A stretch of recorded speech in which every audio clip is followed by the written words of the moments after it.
നമസ്കാരം. ഗ്യാരണ്ടി ഇല്ലാത്ത ഗുണനിലവാരമില്ലാത്ത ഉൽപ്പന്നങ്ങൾക്ക് നമ്മൾ നൽകിയിട്ടുള്ള വിളിപ്പേരുണ്ട്, ചൈനീസ് പ്രൊഡക്റ്റ് എന്ന്. ഇന്ത്യയിലെ സൈനിക താവളങ്ങളെ അടക്കം ലക്ഷ്യം വെച്ച് നടത്തിയ ആക്രമണങ്ങൾക്ക് പാകിസ്ഥാൻ ഉപയോഗിച്ചത് ചൈനീസ് നിർമ്മിത ആയുധങ്ങൾ ആയിരുന്നു.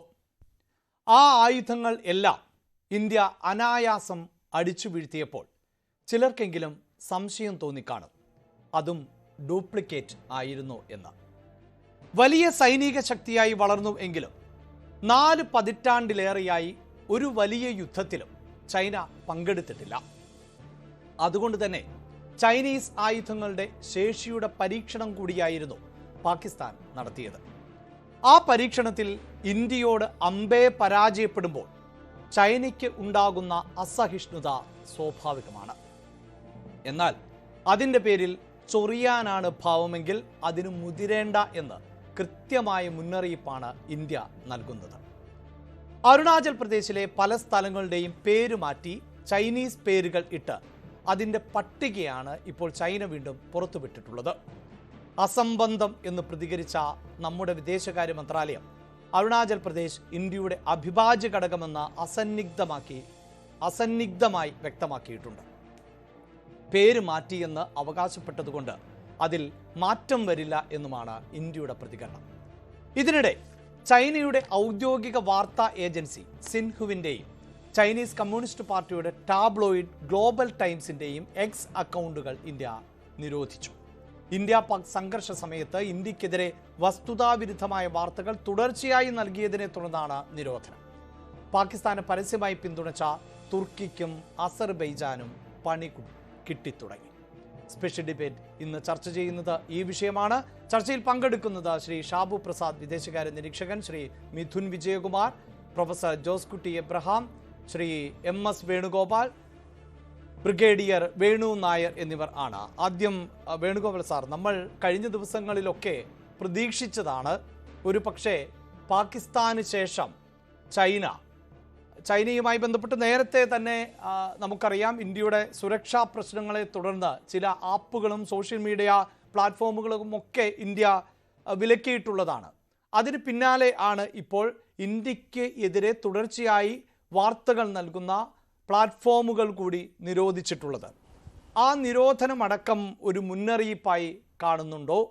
ആ നിലയിൽ ചൈന അതിനെ നോക്കിക്കാണാൻ സാധ്യതയുണ്ടോ? ചൈന വല്ലാത്ത ഒരു കെണിയിലാണ് ചെന്നുപെട്ടിരിക്കുന്നത്. ചൈന പാകിസ്ഥാനെ സഹായിക്കുക വഴി ചൈനയ്ക്ക് മാനനഷ്ടവും ധനഹാനിയും സംഭവിച്ചിരിക്കുകയാണ്. ഇത് രണ്ടും ഒരുപോലെ ലോക ചരിത്രത്തിൽ ചൈനയ്ക്ക് ഇത്ര ദയനീയമായി സംഭവിച്ച സന്ദർഭങ്ങൾ വളരെ അപൂർവമായിരിക്കും.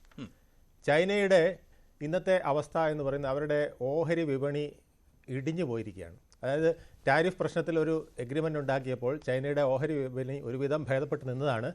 പക്ഷേ ഇന്ത്യൻ ആയുധങ്ങൾ ചൈനീസ് J-10C അതുപോലെ തന്നെ PL-15 മിസൈലുമൊക്കെ അടിച്ച് തകർത്തു എന്ന് വന്നപ്പോൾ, അതുപോലെ തന്നെ SQ-10 ഇതുപോലെ J-17 അതുപോലെ തന്നെ അവരുടെ പ്രതിരോധ സംവിധാനങ്ങൾ, വ്യോമ പ്രതിരോധ സംവിധാനങ്ങൾ ഇതെല്ലാം തകർക്കപ്പെട്ടു എന്ന് വന്നപ്പോൾ ചൈന വലിയ ഒരു പ്രതിസന്ധിയിലായിരിക്കുകയാണ്.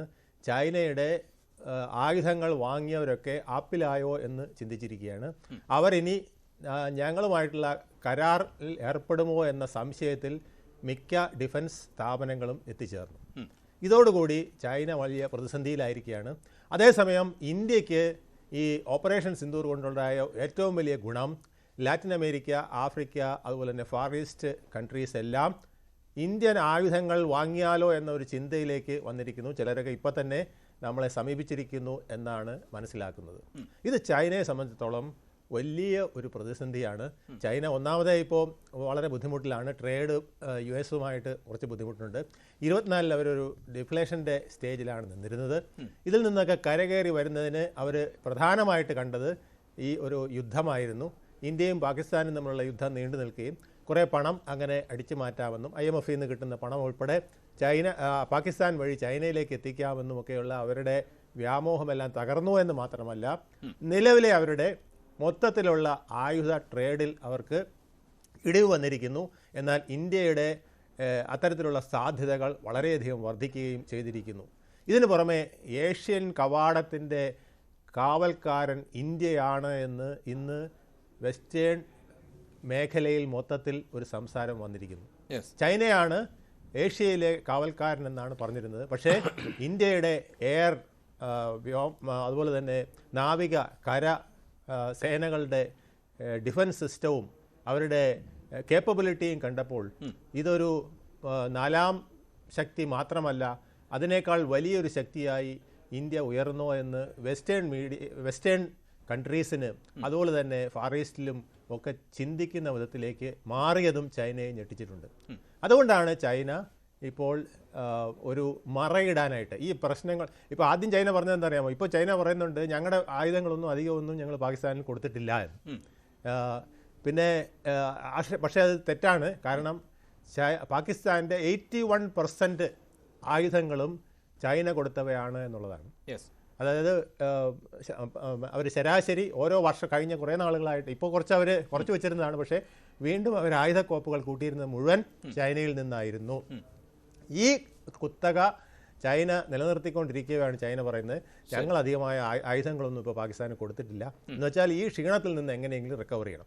ഇതിനിടയ്ക്കാണ് ഇതിൽ നിന്ന് ശ്രദ്ധ തിരിക്കാനായിട്ടാണ് ചൈന അത്ര വലിയ മോശമൊന്നുമല്ല, ഞങ്ങൾ ഇന്ത്യ വേണേലും ആക്രമിക്കാൻ തക്ക അല്ലെങ്കിൽ ഇന്ത്യയെ ചൊടിപ്പിക്കാൻ തക്ക ഒരു ശക്തിയാണെന്നുള്ളതിൻ്റെ ഒരു ചൊറിയലാണ് ഇപ്പോൾ അരുണാചൽ പ്രദേശിൽ ഈ പേര് മാറ്റം വഴി നടത്തി നമ്മളെ ഒന്ന് പ്രൊവോക്ക് ചെയ്യാനായിട്ട്. ശരി, ഞാൻ അതിലേക്ക് വരാം. ഇവിടെ ബ്രിഗേഡിയർ വേണുനായർ സാർ, എന്തായാലും നമ്മൾ ഈ വാർത്താ ഏജൻസികളിൽ നിന്നടക്കം ലഭിച്ചിരുന്ന ദൃശ്യങ്ങളിൽ പകൽ പോലെ വ്യക്തമാണ് എത്രത്തോളം വലിയ ആയുധ വർഷമാണ് ഇന്ത്യയിലേക്ക് നടത്തിയത് എന്നുള്ളത്. അതിൽ തന്നെ പൂഞ്ചിൽ നടത്തിയ ആക്രമണത്തിൽ നമ്മുടെ സഹോദരന്മാർക്ക് കൊച്ചുകുട്ടികൾക്കടക്കം ജീവൻ നഷ്ടപ്പെട്ട ഒരു സാഹചര്യവുമുണ്ട്. നമുക്കറിയാമല്ലോ, നമ്മുടെ നാട്ടിലെ ഉത്സവപ്പറമ്പുകളിലോ അല്ലെങ്കിൽ ഒരു പെരുന്നാൾ സമയത്തോ ചെറിയ പടക്കത്തിന് പോലും തീപിടിച്ചാലുണ്ടാകുന്ന ആൾനാശങ്ങളെ സംബന്ധിച്ച് വ്യക്തതയുണ്ട്. അപ്പോൾ തുടർച്ചയായി വർഷിക്കപ്പെട്ട ഡ്രോണുകൾ ആകട്ടെ അല്ലെങ്കിൽ ഏതെങ്കിലും തരത്തിലുള്ള ഷെല്ലുകൾ ആകട്ടെ, ഇതെല്ലാം ഇന്ത്യയിൽ പതിച്ചിരുന്നുവെങ്കിൽ അത് വലിയ നാശനഷ്ടങ്ങൾ വരുത്തുമായിരുന്നു എന്നതിലൊന്നും ആർക്കും തർക്കമില്ല. അതിനെയാണ് നമ്മുടെ പ്രതിരോധ സംവിധാനങ്ങൾ ഉപയോഗിച്ചുകൊണ്ട് ചെറുക്കാൻ സാധിച്ചത്. അതിൻ്റെ ദൃശ്യങ്ങൾ എത്രയോ ദിവസം നമ്മൾ പ്രേക്ഷകരിലേക്ക് എത്തിച്ചതാണ്. സ്ഫോടന ശബ്ദങ്ങൾ ഉണ്ടായിരുന്നു. പക്ഷേ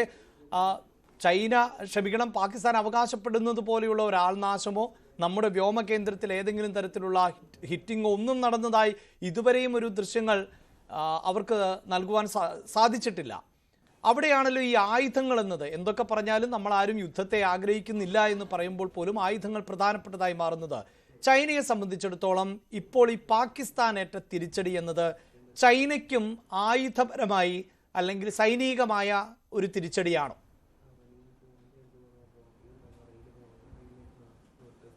ഹലോ അഭിലാഷ്, എല്ലാവർക്കും ജയൻ. ഇപ്പോൾ ചൈനയുടെ സ്ഥിതി തൻ്റെ അരുമ ശിഷ്യൻ അംഗത്തിൽ തോറ്റുകഴിഞ്ഞ ഒരു ചേവകരുടെ നിലയിലാണ് ഇപ്പോൾ ചൈന നിൽക്കുന്നത്. ഒട്ടും പ്രതീക്ഷിക്കാത്ത ഒരു പ്രഹരമാണ് ചൈനയ്ക്ക് കിട്ടിയത്. ചൈന പാകിസ്ഥാനെ കാണുന്നത് അവരുടെ അയൺ ക്ലാഡ് ഫ്രണ്ട് എന്ന രീതിയിലാണ്. ഇവിടെ ഇന്ത്യക്കെതിരായിട്ട് ശത്രുവിൻ്റെ ശത്രു നമ്മുടെ മിത്രം എന്ന നിലയിൽ റീജിയണൽ കോമ്പറ്റീറ്ററായിട്ട് ചൈനയ്ക്ക് ഇന്ത്യ മാത്രമേ ഉള്ളൂ. അപ്പോൾ ഇന്ത്യയെ അവരുടെ സാമ്പത്തിക വിഭവത്തിൽ നിന്ന് കാര്യമായിട്ടൊരു ഡൈവേർഷൻ വരുത്തി പാകിസ്ഥാനെതിരായ പ്രതിരോധം സൃഷ്ടിക്കേണ്ട ഒരു പരിസ്ഥിതിയിലേക്ക് ഇന്ത്യയെ നയിക്കുക എന്നുള്ളത് ചൈനയുടെ ഒരു ലക്ഷ്യമാണ്. അതുകൊണ്ടാണ് നമ്മൾ അതനുസരിച്ച് ഒരു റെസ്പോൺസിബിൾ സ്റ്റേറ്റ് ഇന്ത്യയാണ്. പാകിസ്ഥാനാണെങ്കിൽ ഇല്ലോജിക്കൽ, വിവേകമില്ലാത്തൊരു ഒരു പോൺ പോലെ പ്രവർത്തിക്കുന്ന ഒരു രാഷ്ട്രമാണ് നമുക്കറിയാം. അപ്പോൾ എന്തിനും നമ്മൾ തയ്യാറായിരിക്കണം. അതുകൊണ്ട് LC ലൈൻ ഓഫ് കൺട്രോളിൽ നമ്മുടെ ആർമിയും എയർഫോഴ്സും എല്ലാം എപ്പോഴും വിജിലൻ്റായിട്ടാണ് ഇരിക്കുന്നത്. അപ്പോൾ ഈ യുദ്ധത്തിൻ്റെ 3.5 ദിവസത്തെ ഈ ഒരു യുദ്ധത്തിൽ നമ്മൾ ഒരു റീജിയണൽ സൂപ്പർ പവറായിട്ട് മാറിയിരിക്കുകയാണ്. വാസ്തവം ലോകത്തിലെ എല്ലാ രാഷ്ട്രങ്ങളും വിചാരിച്ചിരിക്കുന്നത് ഇന്ത്യൻ ആർമി ഫൈറ്റിങ്ങിൽ നമ്പർ 1 ആണ്. ഏറ്റവും നല്ല സൈന്യം, ഫൈറ്റിംഗ് സ്പിരിറ്റുള്ളൊരു രാഷ്ട്രമാണ്. പക്ഷേ ടെക്നോളജി, ഒരു അഡ്വാൻസ് ടെക്നോളജി എങ്ങനെ അബ്സോർവ് ചെയ്യാൻ പറ്റും എന്നുള്ളൊരു കാര്യം എല്ലാവർക്കും അത്രയൊരു വിശ്വാസം ഇല്ലായിരുന്നു. പക്ഷേ ഈ 3 ദിവസത്തെ ഈ യുദ്ധമാണ് അതിനെല്ലാം മാറ്റി മറിച്ചിരിക്കുന്നത്. വാസ്തവം പറഞ്ഞാൽ ഇപ്പോൾ ലോകത്തിൽ നടക്കുന്ന എല്ലാ യുദ്ധ പ്രദേശങ്ങളിലും ഒരു ഡയറക്റ്റ് ഫൈറ്റ് എവിടെയെങ്കിലും നടക്കുന്നുണ്ട് എന്ന് പറയാൻ പാടില്ല. ഗാസയിലാണെങ്കിൽ വളരെ അബലമായ ഹമാസിനെതിരായിട്ടാണ് ഇസ്രായേൽ അവർ യുദ്ധം ചെയ്തുകൊണ്ടിരിക്കുന്നത്. എന്നാലും ഒരു വർഷം കഴിഞ്ഞു വന്നിട്ട് ഇറ്റ് ഹാസ് നോട്ട് ഫൈനലൈസ്ഡ്. അപ്പുറത്ത് യുക്രൈനിലാണെങ്കിൽ യുക്രൈനിൻ്റെ പുറകിൽ നാറ്റോയും റഷ്യയുടെ ഫ്രണ്ട് അലയൻസും ഒക്കെ കൂടി നടത്തുന്ന യുദ്ധം 3 വർഷമായി. അതിനൊരു തീരുമാനമായിട്ടില്ല. ഇതിലെല്ലായിടത്തും പുതിയ തരത്തിലുള്ള യുദ്ധ സാമഗ്രികളെല്ലാം ഉപയോഗിക്കപ്പെടുന്നുണ്ട്. പക്ഷേ ഈ 3.5 ദിവസത്തെ യുദ്ധത്തിൽ നമ്മൾ കാണിച്ചു കൊടുത്തു ചൈനയ്ക്കുണ്ടായ ഏറ്റവും വലിയ പരാജയം. നമ്മുടെ പാകിസ്ഥാൻ്റെ എയർ ഡിഫൻസ് സിസ്റ്റം ആകട്ടെ, മുൻനിര വിമാന ഫൈറ്റർ ജെറ്റ്സ് ആകട്ടെ എല്ലാം ചൈനയുടേതാണ്. അപ്പോൾ അതിൻ്റെ എല്ലാ 2 ദിവസത്തെ അവരുടെ മതിമറന്ന ആക്രമണങ്ങൾ ചെയ്തിട്ടും അഭിലാഷ് പറഞ്ഞ പോലെ ചില്ലറ അത് ഏതായാലും 99% ഇതിൽ തടുക്കാൻ നമ്മൾക്ക് കഴിഞ്ഞു. അത് ഞാൻ ഇപ്പോൾ ഒന്ന് പറയട്ടെ, ഇതിൻ്റെ ഏറ്റവും ക്രെഡിറ്റ് പോകുന്നത് നമ്മുടെ DRDO ആണ്. DRDOയ്ക്ക് അവരുടെ കഴിവ് യുദ്ധത്തെ തെളിയിക്കാനൊരു സമയം ഇപ്പോഴാണ് കിട്ടുന്നത്. പിന്നെ നമ്മുടെ GPS സിസ്റ്റം, നമുക്ക് GPS സിസ്റ്റം 99 കാർഗിൽ വാറിൽ അമേരിക്ക തന്നില്ല. ഇപ്പോൾ ഉണ്ടായ യുദ്ധത്തിൽ നമ്മുടെ വിജയത്തിൻ്റെ വളരെ സുപ്രധാനമായൊരു കാര്യം നമ്മൾ ഇൻഡിജിനസ് ആയിട്ട് ഡെവലപ്പ് ചെയ്ത നാവിക് എന്ന ഗ്ലോബൽ പൊസിഷനിങ് സിസ്റ്റമാണ്. ഇതിൻ്റെ എഫിഷ്യൻസിയൊക്കെ ഇപ്പോഴാണ് അത്ഭുതപ്പെടുത്തിക്കൊണ്ടും ലോകം നോക്കിക്കാണുന്നത്. America as far as Pakistan is concerned, അവർ ചൈനയുടെ ഈ തരത്തിലുള്ള വേദു പോലുള്ള ചില സിസ്റ്റംസാണ് അവർ ഉപയോഗിക്കുന്നത്. അതിൻ്റെ ഒന്നും നമ്മുടെ ഈ നാവിക്കിനോട് സെൻട്രിക് ഈ system, integrated air defence system എല്ലാ S-400 മുതൽ താഴെയുള്ള മിസൈൽ ഡ്രോൺസ് കൺട്രോൾ വരെ ചെയ്തത് ഈ സിസ്റ്റമാണ്. അതൊരു ഭയങ്കര വിജയമാണ് നമുക്ക് സാധിച്ചിരിക്കുന്നത്. അപ്പോൾ അത് ഒരു കാര്യം. പിന്നെ ഈ അവരുടെ ന്യൂക്ലിയർ ഫെസിലിറ്റീസ് ഉള്ള സ്ഥലങ്ങൾ 2 പ്രത്യേകിച്ചും അവരുടെ സ്റ്റോറേജ് സൈറ്റുകളായ ചഗായ് ഹിൽസും പിന്നെ കിരാന ഹിൽസും നമ്മുടെ സർഗോദയുടെയാണ്. പിന്നെ സക്കർ എന്ന് പറയുന്ന സ്ഥലത്താണെന്നാണ് ഞാൻ ഓർക്കുന്നത്. അത് ജാക്കോബാദാണ്. ജാക്കോബാദ് ഇൻ സിന്ധ് ഏരിയ. അവിടെയൊക്കെ നമ്മൾ അതിൻ്റെ ഒരു സ്റ്റോറി ഇനി വരാനുള്ളതേ ഉള്ളൂ. അത് ചില കൺഫേംഡ് അൺകൺഫേംഡ് റിപ്പോർട്ട് വരുന്നത് അതിൽ ഒരു 20% എങ്കിലും നശിച്ചു എന്നുള്ളതാണ്. അപ്പോൾ സുപ്പീരിയോറിറ്റി നമ്മുടെ ഇന്ത്യയിൽ നമ്മൾ അവിടെ ഇപ്പോൾ സംശയാതീതമായി തെളിയിച്ചിരിക്കുകയാണ്. Back to you Abhilash. ഞാൻ തിരികെ എത്താം. ശ്രീ ഷാബു പ്രസാദ്, നമുക്കറിയാമല്ലോ ഇപ്പോൾ പാകിസ്ഥാനേത് പോലെ തന്നെ ആ സ്വഭാവത്തിലല്ല എങ്കിൽ പോലും നിരന്തരമായി ഇന്ത്യയെ ചൊറിഞ്ഞുകൊണ്ടിരിക്കുന്ന രാജ്യം തന്നെയാണ് ചൈന. പക്ഷെ പലപ്പോഴും ഇന്ത്യയും ചൈനയും തമ്മിലുള്ള നയതന്ത്ര ബന്ധങ്ങൾ കൂടുതൽ മെച്ചപ്പെട്ടതായി മുന്നോട്ട് പോകുവാനുള്ള നീക്കങ്ങളൊക്കെ നടക്കാറുണ്ട്. ചിലപ്പോഴെങ്കിലും അത് നന്നായി പോകാറുണ്ട്. പഹൽഗാം യഥാർത്ഥത്തിൽ ചൈനയ്ക്കും വീണ് കിട്ടിയ ഒരു അവസരമായിരുന്നു എന്നത് വളരെ വ്യക്തമാണ്. ചൈന ഇന്ത്യയെ പിന്തുണയ്ക്കുകയല്ല ചെയ്തത്, മറിച്ച് പാകിസ്ഥാന്റെ പരമാധികാരം എന്നത് ആവർത്തിച്ച് പറയുന്ന സാഹചര്യമാണ് ഉണ്ടായത്. അതിൻ്റെ കാരണം എന്ത് എന്നതും വ്യക്തമാണ്. ചൈനയുടെ ആയുധങ്ങളാണ് പാകിസ്ഥാൻ കഴിഞ്ഞ ഏതാനും വർഷങ്ങളായി നിരന്തരം വാങ്ങുന്നത്. ഏതാണ്ട് 80% ചൈനയുടെ ആയുധങ്ങളാണ്. അങ്ങനെ ഒരു വിപണി സാധ്യത അവിടെയുണ്ട്. ഇന്ത്യയെപ്പോലെ ഒരു ശക്തിയായി വളരുന്ന രാജ്യത്തെ ഒരു സാമ്പത്തിക ശക്തിയായും ചൈനയ്ക്ക് നാളെ വെല്ലുവിളിയാകുമെന്ന് അവർക്കുറപ്പുള്ള ഒരു രാജ്യത്തിനെ ഏതൊക്കെ രീതിയിലാണോ തടയിടാൻ പറ്റുക, അതിനുള്ള ഒരു ശ്രമം നടക്കും.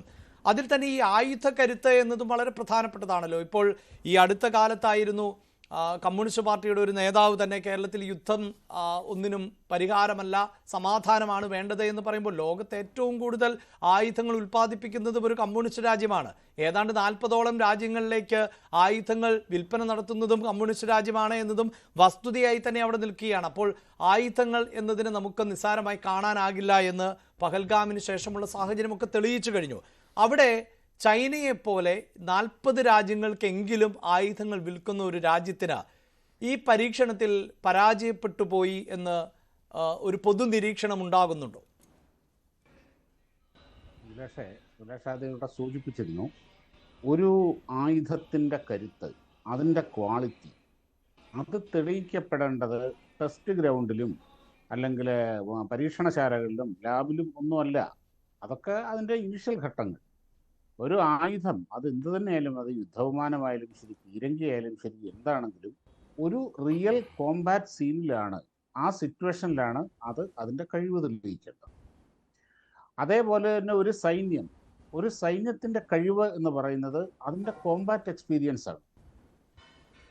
അപ്പം ഈ രണ്ട് കാര്യത്തിലും ചൈന ഒരു പരാജയമാണ് എന്ന് ഇവിടെ ഇപ്പം തെളിയിക്കപ്പെട്ടു. ഇതിപ്പോൾ നമ്മളൊന്ന് സീരിയസ് ആയിട്ട് ചിന്തിച്ചു കഴിഞ്ഞാൽ നമുക്കറിയാവുന്ന കാര്യമാണ്. കാര്യം അവര് ഈ പ്രൊപ്പഗാൻഡ വാറിൽ, പ്രൊപ്പഗാൻഡയിൽ എന്നും ഈ കമ്മ്യൂണിസ്റ്റുകാർ വളരെ അഡ്വാൻസ്ഡ് മുന്നിലാണ്. പണ്ട് എൻ്റെയൊക്കെ ചെറുപ്പത്തിൽ ഇവിടെ ഇരിക്കുന്നവർക്ക് എല്ലാവർക്കും ഓർമ്മയുണ്ടാവും.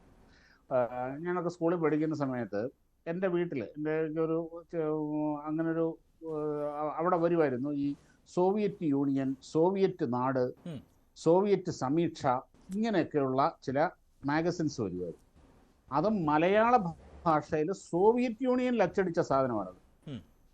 ഒന്ന് ആലോചിച്ച് നോക്കണം. മലയാളം പോലൊരു ചെറിയ ഭാഷയിൽ സോവിയറ്റ് യൂണിയനിൽ നിന്ന് അച്ചടിച്ച ഹൈ ക്വാളിറ്റി, എന്തൊരു ക്വാളിറ്റി പേപ്പറാണെന്നറിയോ അതിൻ്റെയൊക്കെ. അത് വായിച്ചാൽ ഈ ഭൂമിയിലെ സ്വർഗം എന്ന് പറയുന്നത് സോവിയറ്റ് യൂണിയനാണെന്ന് നമുക്ക്. സോവിയറ്റ് യൂണിയനെ കഴിഞ്ഞൊരു ശക്തി ഈ പ്രപഞ്ചത്തിലില്ല എന്ന് തോന്നുന്നു. അന്നത്തെ അവരുടെ പ്രൊപ്പഗാൻഡയുടെ ഒരു ഭാഗമായിരുന്നു അത്. പക്ഷേ എന്തായിരുന്നു സത്യമെന്ന് ലോകം പിന്നീടാണ് മനസ്സിലാക്കിയത്. മലയാളം പോലൊരു ചെറിയ ഭാഷയിൽ സോവിയറ്റ് യൂണിയനിൽ നിന്ന് വരുന്നുണ്ടെങ്കിൽ ഒന്ന് ആലോചിച്ച് നോക്കൂ, അവരുടെ ആ പ്രൊപ്പഗാൻഡയുടെ കരുത്ത് എത്രത്തോളം ഉണ്ടാവും, അങ്ങനെ ലോകത്ത് എവിടെയെല്ലാം പോകുന്നുണ്ടാവും. അതിൻ്റെ ഒരു ആധുനിക രൂപമാണ്, ഇന്നത്തെ കാലത്തെ ഒരു രൂപമാണ് ഇപ്പം ചൈന ചെയ്തുകൊണ്ടിരിക്കുന്നത്. നിങ്ങൾ നോക്കൂ, ഫേസ്ബുക്ക് ഒന്ന് തുറന്നു കഴിഞ്ഞു, അല്ലെങ്കിൽ നമ്മുടെ സാമൂഹ്യ മാധ്യമങ്ങളെ തുറന്നു കഴിഞ്ഞു, ചൈനയിലെ പാലം, ലോകത്തിലെ ഏറ്റവും വലിയ പാലം, ഏറ്റവും വലിയ ട്രെയിന്, 10ാം തലമുറ ഫോണ്, 6ാം തലമുറ വിമാനം അവർ പറത്തി, ഇത് തന്നെയല്ലേ കണ്ടുകൊണ്ടിരിക്കുന്നത്. നമ്മൾ നോക്കുമ്പോൾ ഇത് തുടർച്ചയായി ഇങ്ങനെ കണ്ടുകൊണ്ടിരിക്കുമ്പോൾ നമുക്ക് തന്നെ അറിയാതെ സൈക്കോളജിയാണ്, അതൊരു മാസ് സൈക്കോളജിയാണ്. തോന്നും ഇവന്മാർ ഒരു ഭയങ്കരന്മാരാണല്ലോ, സംഭവം ഭയങ്കരമാണല്ലോ. അത് കഴിഞ്ഞ് അതിന് പോരാത്തതിന് ഇവിടെ കുറെ ചൈനയും കൊണ്ട് നടക്കുന്ന കുറെ ആൾക്കാരുണ്ട്. അവരുടെ വക, അതായത് ചൈനയുടെ മിലിറ്ററി ബജറ്റ് എന്ന് പറയുന്നത് ഇന്ത്യയുടെ 3 ഇരട്ടിയാണ്. സത്യമാണ്, ശരിയായിരിക്കാം. പക്ഷെ ഒരു കാര്യമുണ്ട്, ഈ മിലിറ്ററി ബജറ്റിൽ മഹാഭൂരിപക്ഷവും 60-70% ചൈന ചെലവഴിക്കുന്നത് അവരുടെ സൈനികർക്ക് ശമ്പളം കൊടുക്കാനാണ്. അത് മാത്രമല്ല, ഈ ചൈനീസ് മിലിറ്ററിയുടെ അവരുടെ പവറിൻ്റെ വലിയൊരു ശതമാനം അവർ യൂസ് ചെയ്യുന്നത് അവരുടെ ജനങ്ങളെ തന്നെ അടിച്ചമർത്താനാണ്. ഈ സിൻഹുവയിലൊക്കെ നടക്കുന്ന കാര്യം എന്താണെന്ന് പുറലോകം അറിയുന്നില്ല. നമ്മൾ ചൈനയെ പറ്റി കേൾക്കുന്നത് ഈ അവരുടെ ബുള്ളറ്റ് ട്രെയിന്, ഷാങ്ഹായ് എയർപോർട്ടിൽ നിന്ന് നഗരത്തിലേക്കുള്ള മാഗ്ലൈവ് ട്രെയിന്, റോബോട്ടുകൾ, കുറേ ആശുപത്രികൾ, ഇത് മാത്രമാണ് കാണുന്നത്. ഇതൊന്നും അല്ല ചൈന എന്ന് പറയുന്നത്. ചൈന എന്ന് പറയുന്നത് ഇന്ത്യയെക്കാട്ടി വലിയൊരു ഭൂവിഭാഗമാണ്. ഇന്ത്യയോടൊപ്പം ജനസംഖ്യയുള്ളൊരു രാജ്യമാണ് ചൈന. ആ ചൈനയുടെ 90% വരുന്ന ഗ്രാമങ്ങളിലും പ്രാന്തപ്രദേശങ്ങളിലും എന്താണ് നടക്കുന്നത് എന്ന് ലോകത്തിന് ഇന്നും അറിയില്ല. അതൊക്കെ അടിച്ചമർത്താനും അതിനു വേണ്ടിയിട്ടാണ് ഇവരുടെ ഈ മിലിറ്ററി ബജറ്റിന്റെ, പ്രതിരോധ ബജറ്റിന്റെ ഭൂരിഭാഗവും ചെലവാക്കുന്നത്. അത് മാത്രമല്ല, ഇവർക്ക് പ്രശ്നമില്ലാത്ത ഏതെങ്കിലും അയൽ രാജ്യമുണ്ടോ ഇവർക്ക്? റഷ്യയായിട്ട് വരെ ഇവർക്ക് അതിർത്തി തർക്കം. ഇങ്ങനെ ഒരുപാട് പ്രശ്നങ്ങളുടെ അവരുടെ ഒരു ഇൻഹറൻ്റാണ്. ഇങ്ങനെ കാണുന്നവനെ മുഴുവൻ തോൽപ്പിക്കൊണ്ടിരിക്കുക, ചൊറിഞ്ഞുകൊണ്ടിരിക്കുക. ഇതുപോലെ കുടിച്ച വെള്ളത്തിൽ വിശ്വസിക്കാൻ കൊള്ളാത്തൊരു വർഗം ലോകത്ത് വേറെ ഇല്ല. അപ്പം അവരുടെ സത്യത്തിൽ ഈ യുദ്ധം നടന്നത്, ഈ 3 ദിവസത്തെ യുദ്ധം എന്ന് പറയുന്നത്, പണ്ട് സത്യത്തിൽ 6 ദിവസത്തെ യുദ്ധം എന്ന് പറയുന്നത് ഇവരുടെയൊക്കെ മിലിറ്ററി പാഠപുസ്തകങ്ങളിൽ ഉള്ളതാണ് ഇസ്രായേലിൽ. അതിനുശേഷം ശരിക്കും ഒരു റെഫറൻസ്, വാറിൻ്റെ ഒരു റെഫറൻസ് ആയിട്ട് എടുക്കാൻ പറ്റുന്നൊരു സാധനമാണ് ഇപ്പം നമ്മുടെ ഈ 3 days വാർ എന്ന് പറയുന്നത്. ഒരു സിംഗിൾ സിവിലിയൻ കാഷ്വാലിറ്റി പോലും ഇല്ലാതെ ആ എത്ര പെർഫെക്റ്റ് ആയിട്ടുള്ള പ്രിസിഷൻഡായിട്ട് എങ്ങനെ ഈ ലോകത്ത് യുദ്ധം നടത്താം എന്നുള്ളതിൻ്റെ ഏറ്റവും വലിയൊരു ഉദാഹരണമാണത്. അപ്പം ആ യുദ്ധത്തിൻ്റെ ഒരു മാനവിക മുഖം കൂടെയാണ് ഇവിടെ കണ്ടത്. അപ്പം ഇത് ഇങ്ങനെ ഈ യുദ്ധത്തില് സത്യത്തിൽ ഒരു ചില സാങ്കേതിക പ്രശ്നങ്ങളുണ്ട്. അദ്ദേഹവുമായുള്ള സൂമിൽ കട്ടായിട്ടുണ്ട്. ഞാൻ വളരെ പെട്ടെന്ന് വരാം. പ്രൊഫസർ ജോസൂട്ടി, ഇവിടെ ഇതാ ചൈനയുടെ ഭാഗത്ത് നിന്നുള്ള പ്രകോപനം നമ്മൾ പ്രതീക്ഷിക്കുന്നതാണ്. പക്ഷേ ഇന്ത്യ പാക് സംഘർഷം അയഞ്ഞതിന് തൊട്ടു പിന്നാലെയാണ് ചൈനയുടെ ഭാഗത്ത് നിന്ന് മറ്റൊരു പ്രതികരണം ഉണ്ടാകുന്നത്. അതാകട്ടെ ഈ അരുണാചൽ പ്രദേശിലെ ഭൂപ്രദേശങ്ങളുടെ പേര് മാറ്റിക്കൊണ്ടുള്ള ഒരു നിലപാടാണ് ഉണ്ടായിട്ടുള്ളത്. അത് നേരത്തെയും ചെയ്തതാണ്. ഏതാണ്ട് 30 ഭൂപ്രദേശങ്ങളുടെ പേര് 2024 അടക്കം ചൈന ഇത്തരത്തിൽ മാറ്റിയതാണ്. ഇപ്പോൾ തന്നെ ഇത് വീണ്ടും ചൈന പുറത്തു കൊണ്ടുവരുമ്പോൾ അത് കൃത്യമായ ഒരു അജണ്ടയോട് കൂടിയുള്ള ഒരു നീക്കം എന്ന് തന്നെയല്ലേ നമുക്ക് വിലയിരുത്തേണ്ടി വരുന്നത്?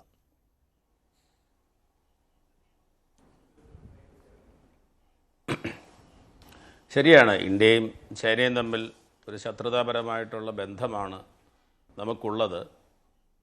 അപ്പോൾ ഈ ഒരു ഇന്ത്യ പാകിസ്ഥാൻ സംഘർഷത്തിൻ്റെ പശ്ചാത്തലത്തിൽ പാകിസ്ഥാനെ ഏറ്റവും അധികം സഹായിച്ച രാജ്യമാണ് ചൈന. ആ സംഘർഷം ഒന്ന് ലഘൂകരിച്ച് വരുമ്പോൾ അരുണാചൽ പ്രദേശിനെ അവർ വിളിക്കുന്നത് സാങ് നാൻ എന്നാണ്. അതിൽ ഏകദേശം 27ഓളം സ്ഥലങ്ങൾ പുതിയതായി നാമകരണം ചെയ്യപ്പെട്ടിരിക്കുകയാണ്. അതിൽ 10-15 മലനിരകൾ, കുറേ നദികൾ, അതുപോലെ കുറേ തടാകങ്ങൾ, ഇങ്ങനെയൊക്കെയുള്ള കുറേ പ്രദേശങ്ങളാണ് അവൻ അതിനൊരു ചൈനീസ് പേര് കൊടുത്തിട്ടുള്ളത്. സ്വാഭാവികമായിട്ടും മറ്റൊരു രാജ്യത്തിൻ്റെ സ്ഥലങ്ങളെ നമ്മുടെ ഭാഷയിലുള്ള പേര് വിളിച്ചതുകൊണ്ട് അത് നമ്മുടെ സ്ഥലമായി മാറില്ല. എന്നാൽ അങ്ങനെ ഒരു സൂചന നൽകുമ്പോൾ, അങ്ങനെ ഒരു പ്രവൃത്തിക്ക് മുതിരുമ്പോൾ അതിൽ വളരെ ശത്രുതാപരമായിട്ടുള്ള ഒരു നിലപാടുണ്ട്. ഈ പ്രദേശം ഞങ്ങളുടേതാണ്, അതിനെ ഞങ്ങളുടെ സാംസ്കാരിക പൈതൃകത്തിൻ്റെ ഭാഗമായി മാറ്റുകയാണ്. യഥാർത്ഥത്തിൽ അരുണാചൽ പ്രദേശിനെ ചൈന വിളിക്കുന്നത് ടിബറ്റ് എന്നാണ്, സദേൺ ടിബറ്റ് എന്നാണ് അവർ വിളിക്കുന്നത്. എന്ന് പറഞ്ഞാൽ ഏതെങ്കിലും കാലഘട്ടത്തിൽ ടിബറ്റിൽ ഒരു പ്രശ്നമുണ്ടായിക്കഴിഞ്ഞാൽ അരുണാചൽ പ്രദേശ് അതിൻ്റെ ഒരു ടിബറ്റൻ ജനതയുടെ ഒരു രണ്ടാം ആത്മീയ കേന്ദ്രമായി മാറുമ്പോൾ അവിടുത്തെ തവാങ് മൊണാസ്ട്രിയാണ് യഥാർത്ഥത്തിൽ ചൈനയെ ഏറ്റവും കൂടുതൽ ബുദ്ധിമുട്ടിക്കുന്നത്. തവാങ് മൊണാസ്ട്രി എന്ന് പറയുന്നത് ബുദ്ധിസ്റ്റ് സംസ്കാരത്തിൻ്റെ ടിബറ്റ് കഴിഞ്ഞാലുള്ള ഏറ്റവും വലിയ കേന്ദ്രമാണ്. നമ്മുടെ ദലൈലാമയൊക്കെ ഇന്ത്യയിൽ അഭയം പ്രാപിച്ചപ്പോൾ അതുവഴിയാണ് കടന്നു വന്നിട്ടുള്ളത്. അപ്പോൾ ആ ഒരു സമീപനം ചൈനയെ സംബന്ധിച്ചിടത്തോളം ഇന്ത്യക്ക് മേലൊരു സമ്മർദ്ദം ചെലുത്തുക, ഇന്ത്യയിൽ ചില ആശങ്കകൾ ഉണ്ടാക്കുക, ഒരു കൺഫ്യൂഷൻ ഉണ്ടാക്കുക, ഇതെല്ലാ കാലത്തും ചൈന പ്രവൃത്തിപഥത്തിൽ കൊണ്ടുവന്നിട്ടൊരു പരിപാടിയാണ്. ഇതിൻ്റെ മറ്റൊരു രൂപമായിരുന്നു ചില സമയങ്ങളിൽ അവർ നമ്മുടെ പാസ്പോർട്ടിൽ യഥാർത്ഥ വിസ അതിൽ പതിച്ച് നൽകാതെ ഒരു സ്റ്റേപ്പിൾഡ് വിസ കൊടുക്കുന്ന ഒരു പരിപാടി ഉണ്ടായിരുന്നു. പിന്ന് വെച്ച് അടിച്ച് വിസ കൊടുക്കുന്നു. എന്ന് പറഞ്ഞാൽ അവർ അരുണാചൽ പ്രദേശിൽ നിന്നുള്ളവരും ഒരു സമയത്ത് കാശ്മീരിൽ നിന്നുള്ളവരെയൊന്നും ഇന്ത്യൻ പൗരന്മാരായി കണക്കാക്കുന്നില്ല എന്നുള്ളതിൻ്റെതായിട്ടുള്ളൊരു സൂചന. എന്ന് പറഞ്ഞാൽ ഇതിൽ നിന്ന് നമ്മൾ മനസ്സിലാക്കേണ്ടത് ചൈന ഇന്ത്യയുമായി ഒരു നല്ല ബന്ധം, ഒരു നല്ല അയൽപക്ക ബന്ധം ഇഷ്ടപ്പെടുന്നില്ല, അല്ലെങ്കിൽ ഏതെങ്കിലുമൊക്കെ രീതിയിൽ അതൊന്ന് നോർമലൈസ് ചെയ്യപ്പെടുന്നു വരുമ്പോൾ പെട്ടെന്ന് എവിടുന്നെങ്കിലും എന്തെങ്കിലും ഒരു വിഷയം കൊണ്ടുവന്നിട്ട് ആകെ ഒരു സങ്കീർണത, ഒരു ആശയക്കുഴപ്പം സൃഷ്ടിക്കുന്ന ഒരു പരിപാടിയുണ്ട്. ഇപ്പോൾ നമ്മൾ 2020 ഗാൽവാൻ കുന്നുകളിലെ പ്രശ്നങ്ങൾക്ക് ശേഷം രണ്ടു കൂട്ടരും അവരുടെ സൈന്യത്തെ സംഘർഷിത മലമേഖലകളിൽ നിന്ന് പിൻവലിച്ച് ബന്ധം സാധാരണ നിലയിലാക്കുവാൻ ശ്രമിച്ചു. അതുപോലെ മൗണ്ട് കൈലാസിലേക്കും മാനസരോവറിലേക്കുമൊക്കെയുള്ള തീർത്ഥാടനങ്ങളും അതുവഴിയുള്ള മറ്റ് സഞ്ചാര കാര്യങ്ങളുമൊക്കെ ഒന്ന് തുടങ്ങി വയ്ക്കുവാൻ ശ്രമിച്ച സമയത്താണ് എവിടെ നിന്നോ വളരെ അപ്രതീക്ഷിതമായിട്ട് ഉള്ള ഒരു ഇത്തരം നീക്കം നടത്തുന്നത്. അയൽപക്ക ബന്ധത്തിന് ഒട്ടും നല്ലതല്ല. എനിക്ക് തോന്നുന്നത് അതിൻ്റെ ഒരു പ്രധാനപ്പെട്ട കാരണം ഇന്ത്യ പാക് യുദ്ധത്തിന് ശേഷം പാകിസ്ഥാൻ യുദ്ധത്തിൽ ചൈനയ്ക്ക് ഒരു ചെറിയ നാണക്കേടുണ്ട്. കാരണം ചൈനയുടെ ആയുധങ്ങൾ ഉപയോഗിച്ചത് ഫലപ്രദമായി ഇന്ത്യക്കെതിരെ പ്രയോഗിക്കുവാൻ കഴിഞ്ഞില്ല, അല്ലെങ്കിൽ അവ പരാജയപ്പെട്ടു എന്നുള്ള വാദം പലരും ഉന്നയിച്ചതുപോലെ നിലനിൽക്കുന്നു. അതിനേക്കാൾ ഉപരിയായി ഈ ഇന്ത്യ പാക് യുദ്ധത്തിന് ശേഷം ഒരു ബ്രീഫിംഗ് ഇന്ത്യ മിക്കവാറുമുള്ള രാജ്യങ്ങളിലെ നയതന്ത്ര പ്രതികളെ വിളിച്ച് ഡൽഹിയിൽ നടത്തിയിരുന്നു. അതിൽ നിന്ന് ഒഴിവാക്കപ്പെട്ടിട്ടുള്ള രണ്ട് പ്രധാനപ്പെട്ട രാജ്യങ്ങളാണ് ചൈനയും ടർക്കിയും. അതിന് നമ്മുടെ മന്ത്രാലയം പറഞ്ഞ കാരണം ഈ രണ്ട് രാജ്യങ്ങളും ഇന്ത്യയോട് ശത്രുതാപരമായിട്ടാണ് പെരുമാറിയത്. അപ്പോൾ അവരോട് വിശദീകരിച്ചു കൊടുക്കേണ്ട കാര്യമില്ല. കാരണം നമ്മൾ വിശദീകരിച്ചു കൊടുത്താൽ അവർക്ക് മനസ്സിലാവില്ല, അല്ലെങ്കിൽ അവരതിനെ മനസ്സിലാക്കുവാൻ ശ്രമിക്കുന്നില്ല. അപ്പോൾ അത്തരത്തിലൊരു സമീപനം കാര്യങ്ങളെ അതിൻ്റെ യാഥാർത്ഥ്യ ബോധത്തോടുകൂടി പ്രത്യേകിച്ചും ഇന്ത്യ പാകിസ്ഥാൻ സംഘർഷത്തിൻ്റെ പശ്ചാത്തലത്തിൽ മനസ്സിലാക്കുവാൻ സാധിക്കുന്നില്ലെങ്കിൽ അങ്ങനെ സംഘർഷം ലഘൂകരിച്ച് വരുന്ന ഘട്ടത്തിൽ വേറൊരു യുദ്ധമുഖം തുറക്കുന്നത് പോലെ, അതൊരു വാക്പോരിൻ്റെ സ്വഭാവത്തിലുള്ളതാണെങ്കിൽ കൂടി അങ്ങനെ ഒരു സമീപനം സ്വീകരിക്കുമ്പോൾ അത് നമ്മളുമായൊരു നല്ല അയൽപക്ക ബന്ധം അല്ലെങ്കിൽ നമ്മൾ തമ്മിലുള്ള ബന്ധം മെച്ചപ്പെടുത്തുന്ന ഒരു സ്വഭാവമായി നമുക്ക് കാണുവാൻ കഴിയില്ല. അത് ചൈനയുടെ ഭാഗത്തുനിന്ന് വന്നിട്ടുള്ള ഒരു വലിയ വീഴ്ചയാണ്. അതൊരു സ്വാഭാവിക വീഴ്ചയല്ല, അത് മനഃപൂർവ്വം ചെയ്തിരിക്കുന്നതാണ് എന്ന് വേണം കരുതുവാൻ. അല്ലെങ്കിൽ എന്തിനാണ് ഇത്തരത്തിൽ ഒരു ഘട്ടത്തിൽ ഇങ്ങനെ ഒരു പ്രസ്താവനയുമായിട്ട് വരുന്നത്? യുദ്ധസമയത്ത് അവർ കുറേയെല്ലാം നിഷ്പക്ഷ നിലപാടെടുത്തു എന്നൊക്കെ നമ്മൾ പറയാമെങ്കിലും അണ്ടർഗ്രൗണ്ടിൽ പാകിസ്ഥാന് വേണ്ടുന്ന എല്ലാ സഹായങ്ങളും ആയുധങ്ങളും എല്ലാം എത്തിച്ചു കൊടുക്കുകയും മറ്റ് ഭൗതിക ധാർമ്മിക പിന്തുണ പലയിടത്ത് ഉറപ്പാക്കുകയാണ് ചെയ്തിട്ടുള്ളതെന്ന് നമുക്കറിയാം. ആ തരത്തിൽ നോക്കുമ്പോൾ ചൈനയുടെ ഈ സമീപനം ഒട്ടും നല്ല അയൽപക്ക ബന്ധത്തിനോ ഒരു വലിയ ശക്തി എന്നുള്ളതിൽ ചൈന നമുക്കറിയാം ഒരു സാമ്പത്തികമായും സൈനികമായൊക്കെ ശേഷിയുള്ള രാജ്യമാണ്, അല്ലെങ്കിൽ വ്യാപാരമുള്ള രാജ്യമാണ്. അതൊരു ഉത്തരവാദിത്തമുള്ള രാജ്യത്തിൻ്റെ ഭാഗത്ത് ഉണ്ടാവേണ്ട ഒരു സമീപനമായിട്ട് കണക്കാക്കാൻ കഴിയില്ല. ഞാൻ താങ്കളിലേക്ക് വരാം. ബ്രിഗേഡിയർ വേണു നായർ, ഇവിടെ ഇതാ ഈ സൂചിപ്പിച്ചതുപോലെ ചൈന എല്ലാ കാലവും പറയുന്നത് അത് തിബറ്റൻ പ്രവിശ്യയുടെ ഭാഗമാണ് എന്നുള്ളതാണ്. അതിൻ്റെ അടിസ്ഥാനത്തിലാണ് ഈ പേരുമാറ്റം ഉൾപ്പെടെയുള്ള നടപടികളുമായി പോകുന്നത്. പക്ഷേ നമുക്കറിയാം ഈ അവർ അവകാശപ്പെടുന്ന പ്രദേശങ്ങളിലെ ഏറ്റവും അതിർത്തിയിലെ ഏറ്റവും അവസാനത്തെ ചെക്ക് പോസ്റ്റ് എന്നത് കിബുതു ആണല്ലോ. അവിടെയാണ് പേമഖണ്ഡുവിൻ്റെ നേതൃത്വത്തിൽ ഒരു മന്ത്രിസഭാ യോഗം തന്നെ നടന്നത്. അതിനപ്പുറത്ത് ഇന്ത്യയെ സംബന്ധിച്ചിടത്തോളം ഈ വിഷയത്തിൽ ഒരു മറുപടി നൽകേണ്ടതുണ്ടായിരുന്നില്ല എന്നാണ് തോന്നുന്നത്. കാരണം ഇന്ത്യ അവകാശപ്പെടുന്ന ഭൂമിയിൽ അവസാന ചെക്ക് പോസ്റ്റിൽ ഇന്ത്യയുടെ ആ പ്രദേശത്തെ മന്ത്രിസഭാ യോഗം ചേരുന്നു. അതെല്ലാം ഒരു പരിധിവരെയെങ്കിലും പാകിസ്ഥാനെ വലിയ തോതിൽ അന്ന് ചൊടിപ്പിക്കുകയും ചെയ്തതാണ്. ഈ പറയുന്നത് പോലെ ഇന്ത്യ നൽകിയൊരു മറുപടി ഉണ്ടല്ലോ, നിങ്ങൾ ഏതെങ്കിലും പേരിട്ട് വിളിച്ചാൽ ആ പേരിന് നിങ്ങൾ പറയുന്ന പ്രദേശം നിങ്ങളുടേതായി മാറില്ല. അതാണ് ഇന്ത്യ നൽകുന്ന മറുപടി. എന്തിനീ അസംബന്ധത്തിന് മുതിരണം എന്നുള്ളതാണ്. അപ്പോൾ ആ ഭൂപ്രദേശത്തെ സംബന്ധിച്ച്, ഇന്ത്യയുടെ അവിഭാജ്യകരമായ ഭൂപ്രദേശത്തെ സംബന്ധിച്ച് താങ്കൾക്ക് എന്താണ് ഒരു സൈനിക തലത്തിൽ അടക്കമുള്ള സർവീസിൽ നിന്ന് മനസ്സിലാക്കാൻ സാധിച്ചിട്ടുള്ളത്?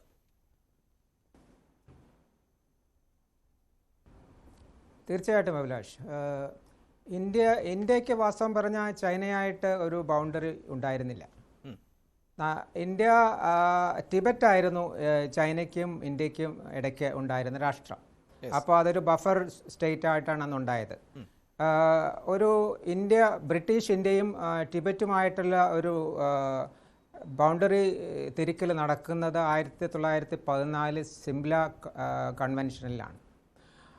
അതിലാണ് ഈ നമ്മളെല്ലാവരും 62 മുതൽ കേൾക്കുന്ന മക്മോഹൻ ലൈൻ എന്ന് പറയുന്ന ലൈനിനെ പറ്റി അറിയുന്നത്. അതാണ് ടിബറ്റ് ചൈന കൈയടക്കുന്നതിന് മുമ്പ് ടിബറ്റും ഇന്ത്യയും തമ്മിലുള്ള ലൈൻ. ഇതിൽ ചൈന ഉണ്ടായിരുന്നെങ്കിലും അവരത് സൈൻ ചെയ്തിട്ടില്ല. അവരൊരിക്കലും സ്വീകരിക്കാത്ത ലൈനാണ്, ബൗണ്ടറിയാണ് മക്മോഹൻ ലൈൻ. മക്മോഹൻ ലൈൻ സ്വീകരിച്ചിരുന്നെങ്കിൽ ഇപ്പോഴുണ്ടാകുന്ന നമ്മുടെ LAC line of actual control എന്ന് പറയുന്ന സാധനങ്ങളൊന്നും ഉണ്ടാവുകയായിരുന്നില്ല. അത് കഴിഞ്ഞിട്ടും ഇങ്ങനെ ഒരു പ്രശ്നം നിലനിർത്താനായിട്ടാണ് അവർ ഇങ്ങനെ ഒരു നോട്ട് അക്സെപ്റ്റിംഗ് ദ തിങ്. പിന്നെ ഈ പറഞ്ഞതുപോലെ ഇന്ത്യയും ചൈനയുമായിട്ടുള്ള കോമ്പറ്റീഷൻ ഉണ്ടെന്നാണ് അവർ വിചാരിക്കുന്നത്. ഇന്ത്യ അങ്ങനെ വിചാരിക്കുന്നില്ല. അവരുടെ 100 വർഷം സ്വാതന്ത്ര്യത്തിൻ്റെ 2049 ഒക്ടോബർ 1 അപ്പോഴത്തേക്കും ലോകത്തിലെ നമ്പർ 1 രാഷ്ട്രമാകണമെന്നാണ് അവരുടെ ആഗ്രഹം.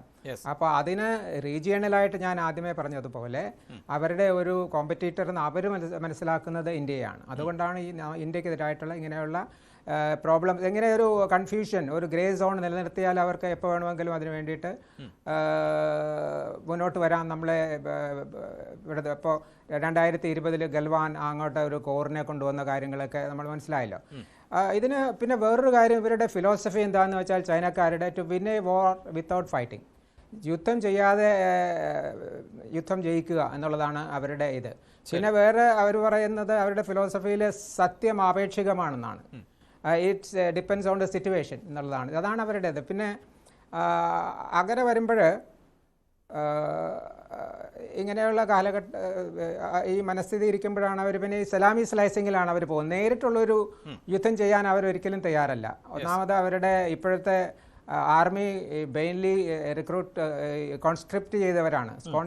അവിടെ വൺ ചൈൽഡ് സിസ്റ്റമൊക്കെ വന്നതറിയാമല്ലോ. ഒരു ഫാമിലിയിൽ കുട്ടിയാണുള്ളത്. അപ്പോൾ അവർ ഫാമിലിയിൽ നിന്ന് വരാനുള്ള ബുദ്ധിമുട്ടുണ്ട്. പിന്നെ അവർ വരുന്നത് എന്താണെന്ന് വെച്ചാൽ 4 വർഷം സർവീസ് ചെയ്ത അവരുടെ വിദ്യാഭ്യാസം ഫ്രീ ആണ്. അങ്ങനെയൊക്കെ ഉള്ളത്. അപ്പോൾ ഇങ്ങനെ വരുന്ന കുട്ടികൾ അതിലുള്ള യുദ്ധം ചെയ്യാനുള്ള കെൽപ്പോ അതിനുള്ള മനസ്ഥിതിയോ ഒന്നും ഉണ്ടാവുകയില്ല. അതാണ് അവരുടെ വളരെ ബുദ്ധിമുട്ടുള്ള ഒരു കാര്യം. പിന്നെ ഇതിൽ 3 തരത്തിലുള്ള വാർഫെയറാണ് അവർ വിശ്വസിക്കുന്നത്. ഇത് കോൺടാക്ട് ഓവർ കൈനറ്റിക് വാർഫെയറിൽ പോകരുത്. അതിന് പോകുന്നതിന് മുമ്പ് ഉള്ള അവർക്ക് 3 നിലയിലുള്ളതൊന്ന് സൈക്കോളജിക്കൽ വാർഫെയർ. അവർ എതിരാളികൾക്ക് പറഞ്ഞ് വിശ്വസിപ്പിക്കാനും ഉള്ള എല്ലാ സോഴ്സുകളും ഉപയോഗിച്ച് അവർ 10 feet tall ആണെന്നുള്ള ഒരു അമാനുഷികത്വം അവർ വരുത്താൻ ശ്രമിക്കും. പിന്നെ മീഡിയ വാർഫെയർ വരും. പിന്നെയാണ് കാറ്റോഗ്രാഫിക് വാർഫെയർ എന്നുള്ള ഒരു 3ാമത്തെ ലക്ഷ്യം. അതാണിപ്പോൾ അഭിലാഷ് നമ്മൾ ഇന്ന് ചർച്ച ചെയ്തുകൊണ്ടിരിക്കുന്നത്. ഈ മാപ്പിൻ്റെ വിധത്തിൽ അവർ ഒരു പേര് പറയും. എന്നിട്ട് പിന്നെ അത് ഒരു ലീഗലൈസ് ആക്കാൻ വേണ്ടിയിട്ട് ഇൻ്റർനാഷണൽ ഫോറത്തുകളിൽ പോവാം. അതിനുള്ള പ്രൂഫുകളൊക്കെ അവരുണ്ടാക്കും. അപ്പോൾ ഇതൊക്കെ കൈനറ്റിക് വാർഫെയറിന് മുമ്പുള്ള കാര്യങ്ങളാണ്. പക്ഷേ കാര്യങ്ങൾ അങ്ങനെയുള്ള രീതിയിൽ പോകും. പക്ഷേ ഇതവർ വാർഫെയർ ആയിട്ട് തന്നെയാണ് അവർ കരുതുന്നത്. ശരി, ശ്രീ ഷാബു പ്രസാദ്, ഈ അരുണാചലുമായി ബന്ധപ്പെട്ട വിഷയം നമ്മൾ നേരത്തെ മുതലൊക്കെ ചർച്ച ചെയ്യുന്ന ഒന്നാണ്. ഒരുപക്ഷെ ഇന്ത്യയിലടക്കമുള്ള രാഷ്ട്രീയ പാർട്ടികൾ പോലും ഇതുമായി ബന്ധപ്പെട്ട്, അതായത് അവിടെ വലിയ ചൈനീസ് നിർമ്മിതികൾ നടക്കുന്നുണ്ട്, പല പ്രദേശങ്ങളും ചൈന കീഴടക്കിയിട്ടുണ്ട് എന്ന തരത്തിലുള്ള വിമർശനം ഉണ്ടാകുന്ന ഒരു പശ്ചാത്തലമുണ്ട്. ഇന്നലെ ഇതാ ഈ കാശ്മീർ വിഷയത്തിന് ശേഷം അല്ലെങ്കിൽ പെഹൽഗാം വിഷയത്തിന് ശേഷം ഇന്ത്യയുടെ പ്രധാനമന്ത്രി പറഞ്ഞത് ഇനി സംഭാഷണം എന്നത് 2 കാര്യങ്ങളിലേ ഉള്ളൂ. ഒന്ന്, അത് പാക് അധിനിവേശ കാശ്മീർ, പിന്നെ തീവ്രവാദം. അവിടെ കാശ്മീർ എന്ന് പോലും പറഞ്ഞിട്ടില്ല. അപ്പോൾ ആ ഒരു പോർഷനെ സംബന്ധിച്ച് എന്നുള്ളതാണ്. ഇവിടെ അരുണാചലിലേക്ക് വരുമ്പോൾ വിദേശകാര്യ വക്താവ് വ്യക്തമാക്കിയിട്ടുള്ളത് അസംബന്ധമാണ്, ബുദ്ധിശൂന്യമായ ഒരു പ്രവൃത്തിയാണ് ചൈന ചെയ്യുന്നത്. കുറെ പേരുകൾ ഇടുന്നു, അങ്ങനെ അത് അവരുടേതാണ് എന്ന് പറയുന്നു. അതുകൊണ്ട് അത് അവരുടേതായി മാറുമോ? അരുണാചൽ പ്രദേശ് ഇന്ത്യയുടെ അവിഭാജ്യ ഘടകമാണ് എന്ന തരത്തിൽ തന്നെ പറയുന്നു. നമുക്കറിയാമല്ലോ, ഭൂമിശാസ്ത്രപരമായൊക്കെ വലിയ പ്രതിസന്ധികളും വെല്ലുവിളികളും ഒക്കെയുള്ളൊരു ഭൂപ്രദേശം കൂടിയാണത്. ഈ അതിർത്തി പ്രദേശങ്ങൾ സംരക്ഷിക്കപ്പെടുക എന്നത്, അല്ലെങ്കിൽ സംരക്ഷിക്കുവാൻ സൈന്യമെടുക്കുന്ന ഒരു എഫർട്ട് എന്നതൊക്കെ അത്രമേൽ വലുതാണല്ലോ. അപ്പോൾ കൃത്യത, ഒരു വ്യക്തതയൊക്കെ നമ്മുടെ സർക്കാർ സംവിധാനങ്ങൾക്കും ഇതിലുണ്ട് എന്ന് ഉറപ്പിച്ച് പറയാൻ സാധിക്കുമോ? ഈ അരുണാചൽ പ്രദേശിന്റെ ഒക്കെ കാര്യം, ഈ പാക് അധിനിവേശ കാര്യം പറഞ്ഞല്ലോ, അരുണാചൽ പ്രദേശിന്റെ കാര്യം ഒന്നും ഡിബേറ്റബിൾ പോലും അല്ല അഭിലാഷേ. അതൊരു ഡിബേറ്റബിൾ സബ്ജക്റ്റ് പോലുമല്ല. അത്രമാത്രം. ഇപ്പൊ കേരളം ചൈനയുടെ ഭാഗമാണ് എന്ന് പറഞ്ഞു കഴിഞ്ഞാൽ അതൊരു ഡിബേറ്റബിൾ സബ്ജക്റ്റ് ആണോ? ഇപ്പൊ ഇത് നമ്മളിപ്പോ സംസാരിച്ചുകൊണ്ടിരിക്കുന്ന ന്യൂസ് 18 ചാനൽ തന്നെയാണോ അതോ വേറെ എന്തെങ്കിലും ആണോ? ഇതൊരു ഡിബേറ്റബിൾ സബ്ജക്റ്റ് ആണോ? അത്രമാത്രം ക്ലിയർ ആയിട്ടുള്ള ഒരു കാര്യത്തിന്റെ മേളിൽ വേറെ വർത്തമാനം പറയേണ്ട ആവശ്യം പോലും ഇല്ല. അതായത് പിന്നെ ഇവർക്ക് ഇതിങ്ങനെ ചൊറിഞ്ഞുകൊണ്ടിരിക്കുക എന്നുള്ളത് അവരുടെ ഒരു സ്വഭാവമാണ്. നമുക്കത് നിർത്താനൊന്നും കഴിയില്ല. അവൻ ചൊറിഞ്ഞുകൊണ്ടിരിക്കട്ടെ. പക്ഷേ ഒരു മിലിറ്ററി ഒഫൻസീവ് ആ രീതിയിൽ വന്നു കഴിഞ്ഞു കഴിഞ്ഞാൽ അതെങ്ങനെയാണ് ഇന്ത്യ കൈകാര്യം ചെയ്യുക എന്നുള്ളത് ഇന്ന് ലോകത്തിന്റെ മുമ്പിൽ നന്നായിട്ട് അറിയാം. ഒരു കാര്യമുണ്ട്, ഇവിടുത്തെ ബ്രിഗേഡിയർ സാർ ഇവിടെ ഇരിക്കുന്നു, 2 പേരും. ഇന്ത്യൻ സൈന്യത്തിനെ പോലെ കോമ്പാറ്റ് എക്സ്പീരിയൻസ് ഉള്ള വേറെ ഏത് സൈന്യമുണ്ട് ഇന്ന് ലോകത്ത്? ഇന്ന് ലോകത്ത് വേറെ ഏത് സൈന്യമുണ്ട് ഇത്രയധികം അനുഭവ സമ്പത്തുള്ള, ഇത്രയധികം ആത്മവീര്യമുള്ള, ഇത്രയധികം ദേശീയ ബോധമുള്ള ഒരു സായുധ സേന എന്ന് പറയുന്നത്? ഇന്ന് ഇന്ത്യയെ പോലെ വേറെ ആരുമില്ല. വാർഫെയർ സിസ്റ്റം, ടെക്നോളജി അതൊക്കെ സെക്കൻഡറിയാണ്. ഒരു സേനയുടെ ഏറ്റവും വലിയ കരുത്ത് ആ സേനയുടെ ആത്മവീര്യം തന്നെയാണ്. ആ സേനയുടെ മൊറാൽ തന്നെയാണ്. ആ മൊറാൽ ഇല്ലെങ്കിൽ പിന്നെ ഒന്നുമില്ല, പിന്നെ ബാക്കി എന്തുണ്ടെന്ന് പറഞ്ഞിട്ടും കാര്യമില്ല. അങ്ങനെയുള്ള, പിന്നെ മറ്റൊന്ന്, ഈ ചൈനയുമായി നടക്കുന്നു എന്ന് പറഞ്ഞു കഴിഞ്ഞാൽ അങ്ങനെയുള്ളൊരു അത് മൗണ്ടൻ വാർഫെയർ ആണ്. അതേപോലെ തന്നെ ഈ പറഞ്ഞ പോലെ മൗണ്ടൻ വാർഫെയറിൽ ഇന്ന് ഇന്ത്യയെ വെല്ലാൻ ഒരു ശക്തിയുണ്ടോ ലോകത്ത്? ലോകത്തിലെ ഏറ്റവും ഉയർന്ന യുദ്ധഭൂമിയിൽ സിയാച്ചിനിൽ അവിടെ എത്ര വർഷമായി നമ്മൾ താവള പിടിച്ചിരിക്കുന്നു. മൗണ്ടൻ വാർഫെയറിലുള്ള ഇന്ത്യയുടെ കരുത്ത് എന്താണെന്നുള്ളത് കാർഗിൽ കാണിച്ചു തന്നാണ്. ഉയരത്തിലിരിക്കുന്ന ഒരു ശത്രുവിനെ ഒന്ന് ആലോചിച്ച് നോക്കൂ. ഇവിടെ ബ്രിഗേഡിയർ സാറിനോട് പ്രത്യേകിച്ച് പറയേണ്ട, സാർ ഇരിക്കുമ്പോൾ എനിക്കിതൊക്കെ പറയാൻ ഒരു ചമ്മലുണ്ട്, എങ്കിലും പറയുകയാണ്. ഒരു ശത്രു ഉയരത്തിൽ സർവ്വസജ്ജമായിട്ടിരിക്കുമ്പോൾ, വലിയൊരു ഹൈറ്റിൽ ഇരിക്കുമ്പോൾ ആ ശത്രുവിനെ കീഴടക്കുക എന്ന് പറയുന്നത് ഇറ്റ് ഈസ് നിയർ ഇമ്പോസിബിൾ. അതും അത്ര വെൽ എക്വിപ്ഡ് ആയിട്ട് മാസങ്ങളോളം നമ്മൾ അവിടെ നിന്ന് മാറുന്ന സമയത്ത് ആ പോസ്റ്റുകളിൽ കയറിക്കൂടി എല്ലാ ആംസും ആമിനേഷനുമായിട്ടിരിക്കുന്ന ആ സർവ്വസജ്ജമായിരിക്കുന്ന ഇത്രയും ഹൈറ്റിൽ ഇരിക്കുന്ന ഒരു ശത്രുവിനെയാണ് നമ്മൾ അവിടെ കയറി ചെന്ന് കീഴടക്കിയത്. അല്ലെങ്കിൽ അത് പോയതാണ്, അത് വേറെ ആർക്കും. അത് ഇപ്പം അമേരിക്ക എന്തുകൊണ്ടാണ് ഈ അഫ്ഗാനിസ്ഥാനിൽ നിന്ന് പെട്ടിയും കടയും എടുത്തു പോയത്? എന്തുകൊണ്ടാണത്? അവർക്ക് മൗണ്ടൻ വാർഫെയർ എന്താണെന്ന് അറിയില്ല. അഫ്ഗാനിസ്ഥാൻ എന്ന് പറയുന്ന ഒരു മൗണ്ടൻ രാജ്യമാണ്, പർവ്വത രാജ്യങ്ങളാണ്. അവിടുത്തെ 80% പർവ്വതങ്ങളാണ്. മൗണ്ടൻ വാർഫെയർ എന്താണെന്ന് അവർക്കറിയില്ല. അത്രമാത്രം. വീണ്ടും ചില സാങ്കേതിക പ്രശ്നങ്ങളുണ്ട്. വേണുഗോപാൽ സാർ, ഇവിടെ ഇതാ ഈ ചൈനയെ സംബന്ധിച്ചിടത്തോളം ചൈനയ്ക്ക് ആയുധപരമായി അല്ലെങ്കിൽ ഇന്ത്യയുമായുള്ള അതിർത്തി എന്നതിനൊക്കെ അപ്പുറത്ത് ചൈന ഒരു സാമ്പത്തിക ശക്തി എന്ന നിലയിൽ ഇന്ത്യയെ ഭയക്കുന്നുണ്ടാകുമോ? കാരണം ഇന്ത്യ ഇപ്പോൾ വലിയ സാമ്പത്തിക ശക്തിയെ വളരുന്നു. ഒരുപക്ഷെ നമുക്കറിയാമല്ലോ, ഇന്ത്യയെ സംബന്ധിച്ചിടത്തോളം 3-ാം സ്ഥാനം, 2-ാം സ്ഥാനം, 1-ാം സ്ഥാനം, അങ്ങനെയാണ് ഇന്ത്യക്കിനി മത്സരിച്ച് എത്തേണ്ടത്. അവിടെ ഈ വിപണി സാധ്യതകൾ ഉൾപ്പെടെ വളരെ പ്രധാനപ്പെട്ട ഒന്നായി മാറുന്നു. ചൈനയുടെ ഉൽപ്പന്നങ്ങൾ അടക്കം ഇപ്പോൾ തന്നെ ഒരു പരിധിവരെയെങ്കിലും നമ്മുടെ രാജ്യത്തെ വ്യാപാരികളിൽ വലിയൊരു ശതമാനം ആളുകൾ അതിനോട് വിയോജിപ്പ് പുലർത്തുകയാണ്. ഇനി ചൈന ഉൽപ്പന്നങ്ങൾ ഇവിടെ വിൽക്കേണ്ടതില്ല എന്ന നിലപാട് സ്വീകരിക്കുന്നു. തുർക്കിയിലേക്കുള്ള യാത്രികരുടെ എണ്ണത്തിൽ വലിയ ഇടിവ് സംഭവിക്കുന്നു. അസർബൈജാനിലേക്ക് ടൂർ പോകുന്നവരുടെ എണ്ണത്തിൽ ആ ബുക്കിംഗ് ഒക്കെ നിർത്തിവെക്കുന്ന സാഹചര്യം ഉണ്ടാകുന്നു. അപ്പോൾ ഇത് കേവലമായ ഒരു സൈനിക കരുത്തിൻ്റെ മാത്രം വിഷയമല്ലല്ലോ. ഇന്ത്യയുമായി ഏറ്റുമുട്ടുക എന്നതോ ഇന്ത്യ തിരിച്ചടിക്കുക എന്നതോ ആ അർത്ഥത്തിലുമൊക്കെ ചൈനയ്ക്ക് വലിയ വെല്ലുവിളിയായി മാറില്ലേ? ചൈനയ്ക്ക് തീർച്ചയായിട്ടും വലിയ വെല്ലുവിളിയാണ്. പ്രത്യേകിച്ച് ഇപ്പോൾ നമുക്ക് ഉണ്ടായിരിക്കുന്ന ഒരു മേൽക്കൈ എന്ന് പറയുന്നത് നമ്മൾ കര, വ്യോമ, നാവിക രംഗത്തെ ഒന്നാന്തരം ലോകശക്തിയാണെന്ന് വെസ്റ്റേൺ ഏരിയ മാത്രമല്ല, ഈസ്റ്റേൺ അതുപോലെ തന്നെ അറബിക് രാഷ്ട്രങ്ങളും UAE അടക്കമുള്ള രാഷ്ട്രങ്ങൾക്കും ഒക്കെ ബോധ്യമായിരിക്കുന്നു. ഇത് അതുപോലെ ലാറ്റിൻ അമേരിക്കൻ രാഷ്ട്രങ്ങൾ, ആഫ്രിക്കൻ രാഷ്ട്രങ്ങൾ, ഇവിടെയൊക്കെയാണ് ഈ ചൈനയുടെ പ്രധാന മാർക്കറ്റുകൾ, പ്രത്യേകിച്ച് വ്യോമ ആയുധ രംഗത്തെ മാർക്കറ്റുകൾ. നമ്മൾ ഇപ്പോൾ ചൈനയെ പറയുന്നത് ലോകത്തെ ഏറ്റവും വലിയ ഫാക്ടറി എന്നാണ്, ലോകത്തിൻ്റെ ഫാക്ടറി എന്നാണ് ചൈനയെ പറയുന്നത്. അപ്പോൾ ചൈനയിൽ പ്രൊഡ്യൂസ് ചെയ്യുന്ന ടെക്സ്റ്റൈൽ ഐറ്റംസ്, അതുപോലെ തന്നെ സ്റ്റീൽ ഐറ്റംസ്, അതുപോലെ ടോയ്സ്, ഇതിലെല്ലാം ഇന്ത്യ സാവകാശം മേൽക്കോയ്മ കണ്ട് വരികയാണ്. നമ്മുടെ ടോയ്സ് ഇപ്പോൾ ഭയങ്കരമായിട്ട് പ്രൊമോട്ട് ചെയ്യപ്പെട്ടിരിക്കുകയാണ്. ടെക്സ്റ്റൈൽ നമ്മൾ ഇപ്പോൾ വലിയ തോതിൽ പ്രൊമോട്ട് ചെയ്യുന്നു. സ്റ്റീൽ ഇൻഡസ്ട്രിയിലേക്ക് നമ്മൾ ശക്തമായി കടന്നു വരുന്നു. ഇതൊക്കെ അവർക്കൊരു ഭീഷണിയായി നിൽക്കവേ ഇപ്പോൾ നമ്മൾ ഈ ആയുധ വിപണിയിൽ കൂടെ നമുക്കൊരു മേൽക്കോയ്മ വരുമോ എന്നൊരു ഭയം അവർക്കുണ്ട്. ആ ഭയമാണ് അവരെ ഏറ്റവും കൂടുതൽ ചിന്തിപ്പിക്കുന്നത്. അങ്ങനെ ഒരു മേൽക്കോയ്മ നമുക്ക് വന്നു കഴിഞ്ഞാൽ രണ്ട് കാര്യങ്ങളാണ്. ഒന്ന്, ചൈനയുടെ നിലനിൽപ്പിനെ തന്നെ അത് ബാധിക്കും. ചൈന ഉദ്ദേശിക്കുന്ന ഒന്നാമനാകുക എന്നുള്ള ഉയർച്ചയെ ബാധിക്കും. അതുപോലെ തന്നെ ഏഷ്യയിൽ നമ്മളൊരു ശക്തിയായി വന്നാൽ അത് ചൈനയ്ക്ക് വലിയ ക്ഷീണമാണെന്നാണ് അവർ വിശ്വസിക്കുന്നത്. അവരെപ്പോഴും വിശ്വസിക്കുന്നത് ഞങ്ങളാണ് ലോകത്തെ ഒന്നാം തരം ശക്തി, ഏഷ്യയിൽ പിന്നെ ഞങ്ങളല്ലാതെ മറ്റാരുമില്ല എന്നുള്ളതാണ്. ചൈനയുടെ എപ്പോഴത്തെയും പോളിസി എന്ന് പറയുന്നത് ഈ offence is the best defence എന്നാണ്. ഈ അടിയാണ് തടയേക്കാൾ നല്ലതെന്നുള്ളതാണ്. അവർ കുറേ കുതന്ത്രങ്ങൾ ഇങ്ങനെ കണ്ടുപിടിച്ചിട്ടുണ്ട്. അതായത് 2 അടി മുന്നോട്ട് 1 അടി പുറകോട്ട്. ഇതാണ് വേറൊരു തന്ത്രം. അതായത് എപ്പോഴും 2 അടി മുന്നോട്ട് വയ്ക്കും, പിന്നെ ഒരു തർക്കം ഉണ്ടാകുമ്പോൾ 1 അടി പുറകോട്ട് പോകും. അപ്പോൾ നമ്മൾ ഒരു 50 അടി മുന്നോട്ട് വെച്ച് കഴിഞ്ഞാൽ അവർ 25 അടി പുറകോട്ട് പോകും. അപ്പോൾ 25 അടി പിന്നെ അവരുടേതായി. ഈ രീതിയിലുള്ള അതിർത്തി തർക്കമായാലും ഏത് പ്രശ്നമായാലും ഇവർക്ക് ഇത്തരത്തിലുള്ള കുറേ കുതന്ത്രങ്ങളുണ്ട്. ഞാൻ എൻ്റെ സർവീസ് കാലത്ത് പലപ്പോഴും ഈ ചൈനീസ് ഡെലിഗേഷനെ ഹാൻഡിൽ ചെയ്യാനുള്ള അവസരം ഉണ്ടായിരുന്നു. എനിക്ക് ഒരു പിടി കിട്ടാത്തൊരു കാര്യം, ഇവരുടെ മുഖത്ത് നോക്കിയാൽ ഫേഷ്യൽ എക്സ്പ്രഷനേ ഇല്ല, നമുക്കൊന്നും മനസ്സിലാവില്ല. ഈ കണ്ണിങ്ങനെ മിന്നിക്കൊണ്ടിരിക്കും, ചുണ്ടിങ്ങനെ അനങ്ങിക്കൊണ്ടിരിക്കും വർത്താനം പറയുമ്പോൾ. അല്ലാത്തപ്പോൾ കണ്ണ് മാത്രമേ ഇങ്ങനെ അനങ്ങുള്ളൂ. അത് ഐ കോൺടാക്റ്റ് വഴി നമുക്കൊന്നും കാര്യം പിടിക്കാൻ പറ്റില്ല. അവരങ്ങനെ ഒരു ഇരുമ്പ് പിന്നെ മുഖം പോലെ അല്ലെങ്കിൽ ഒരു പാവയുടെ മുഖം പോലെ ഇങ്ങനെ ഇരിക്കുന്ന ഒരു രീതിയാണ് അവർ പലതും ഉള്ളിൽ ഒതുക്കിക്കൊണ്ട് പലതും പുറത്ത് പറയാതെ അവർ പ്രവർത്തിച്ച് കഴിയുമ്പോഴാണ് നമ്മൾ എന്താണെന്ന് അറിയുന്നത്. ഈ ഒരു നിഗൂഢത അവരുടെ പല പ്രവർത്തനത്തിലുമുണ്ട്. അത് അവരുടെ രാഷ്ട്രീയ കാര്യങ്ങളിലും കാണിക്കുന്നുണ്ട്, പിന്നെ പ്രതിരോധ കാര്യങ്ങളിലും കാണിക്കുന്നുണ്ട്, അതിർത്തി തർക്കത്തിലും എല്ലാം അവർ ഈ വിധത്തിലുള്ളൊരു ലൈനാണ് തുടരുന്നത്.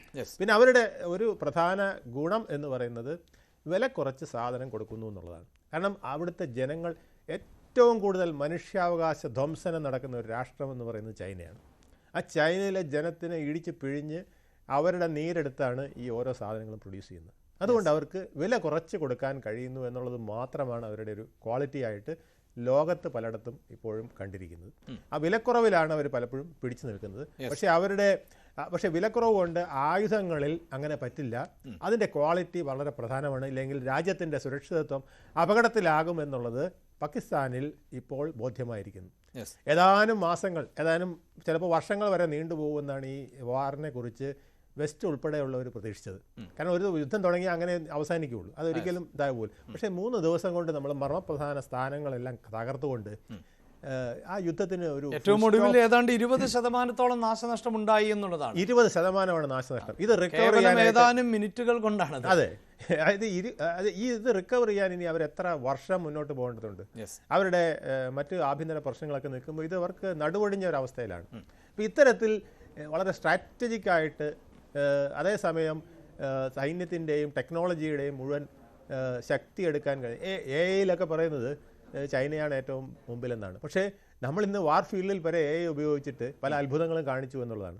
അത് ഭാവിയിൽ വരുന്ന AI മേഖലയ്ക്ക്, അതുപോലെ തന്നെ സോഫ്റ്റ്വെയർ മേഖലയ്ക്ക്, അതുപോലെ തന്നെ ഏവിയേഷൻ മേഖലയ്ക്ക്, അതുപോലെ തന്നെ സാറ്റലൈറ്റ് മേഖലയ്ക്കൊക്കെ ഇന്ത്യയുടെ കരുത്ത് ലോകത്തിന് ബോറോ ചെയ്യേണ്ടി വരികയും ലോകത്തിന് നമ്മൾ വിൽക്കുകയൊക്കെ ചെയ്യുമ്പോൾ അത് ചൈനയ്ക്ക് വലിയ ദോഷമാകുമെന്ന് അവർ മുൻകൂട്ടി കണ്ടിട്ടുള്ള പല നീക്കങ്ങളാണ് ഇനി അവരുടെ ഭാഗത്തു നിന്ന് ഉണ്ടാകാൻ പോകുന്നതെന്നാണ് എൻ്റെ പ്രൊഫസർ ജോസൂട്ടി. ഇതാണ് ഇപ്പോൾ ഈ ചർച്ച തുടങ്ങുന്നതിന് ഏതാനും മിനിറ്റുകൾക്ക് മുമ്പ് വന്നിട്ടുള്ള ഒരു പ്രധാനപ്പെട്ട വാർത്ത എന്നത് സിന്ധു നദീജല കരാറുമായി ബന്ധപ്പെട്ട് പാകിസ്ഥാൻ ഇപ്പോൾ ആശയവിനിമയത്തിന് ശ്രമിക്കുന്നു ഇന്ത്യയുമായി എന്നുള്ളതാണ്. അപ്പോൾ ഈ കായികമായോ അല്ലെങ്കിൽ സൈനികമായോ ഉള്ള യുദ്ധത്തിനൊക്കെ അപ്പുറത്ത് മറ്റു പല ഘടകങ്ങളുമുണ്ട്.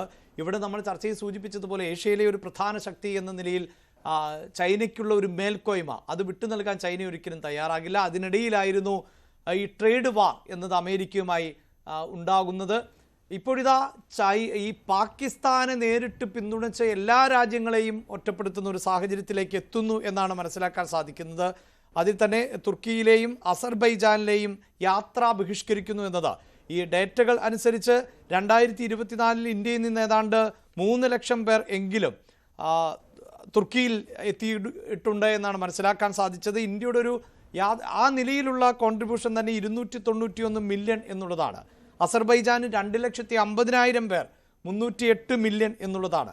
നമുക്കറിയാമല്ലോ, നമുക്ക് മുന്നിൽ തന്നെ ഒരു ഓർമ്മ മാതൃകയായി മാലി കിടക്കുന്നുണ്ട്. അപ്പോൾ ഇന്ത്യയുമായി ഉരസിയാൽ എന്ത് എന്നുള്ളത് ഒരു ഇന്ത്യൻ ജനത തന്നെ മറുപടിയായി നൽകുന്ന സാഹചര്യം ഉണ്ടാകുന്നു.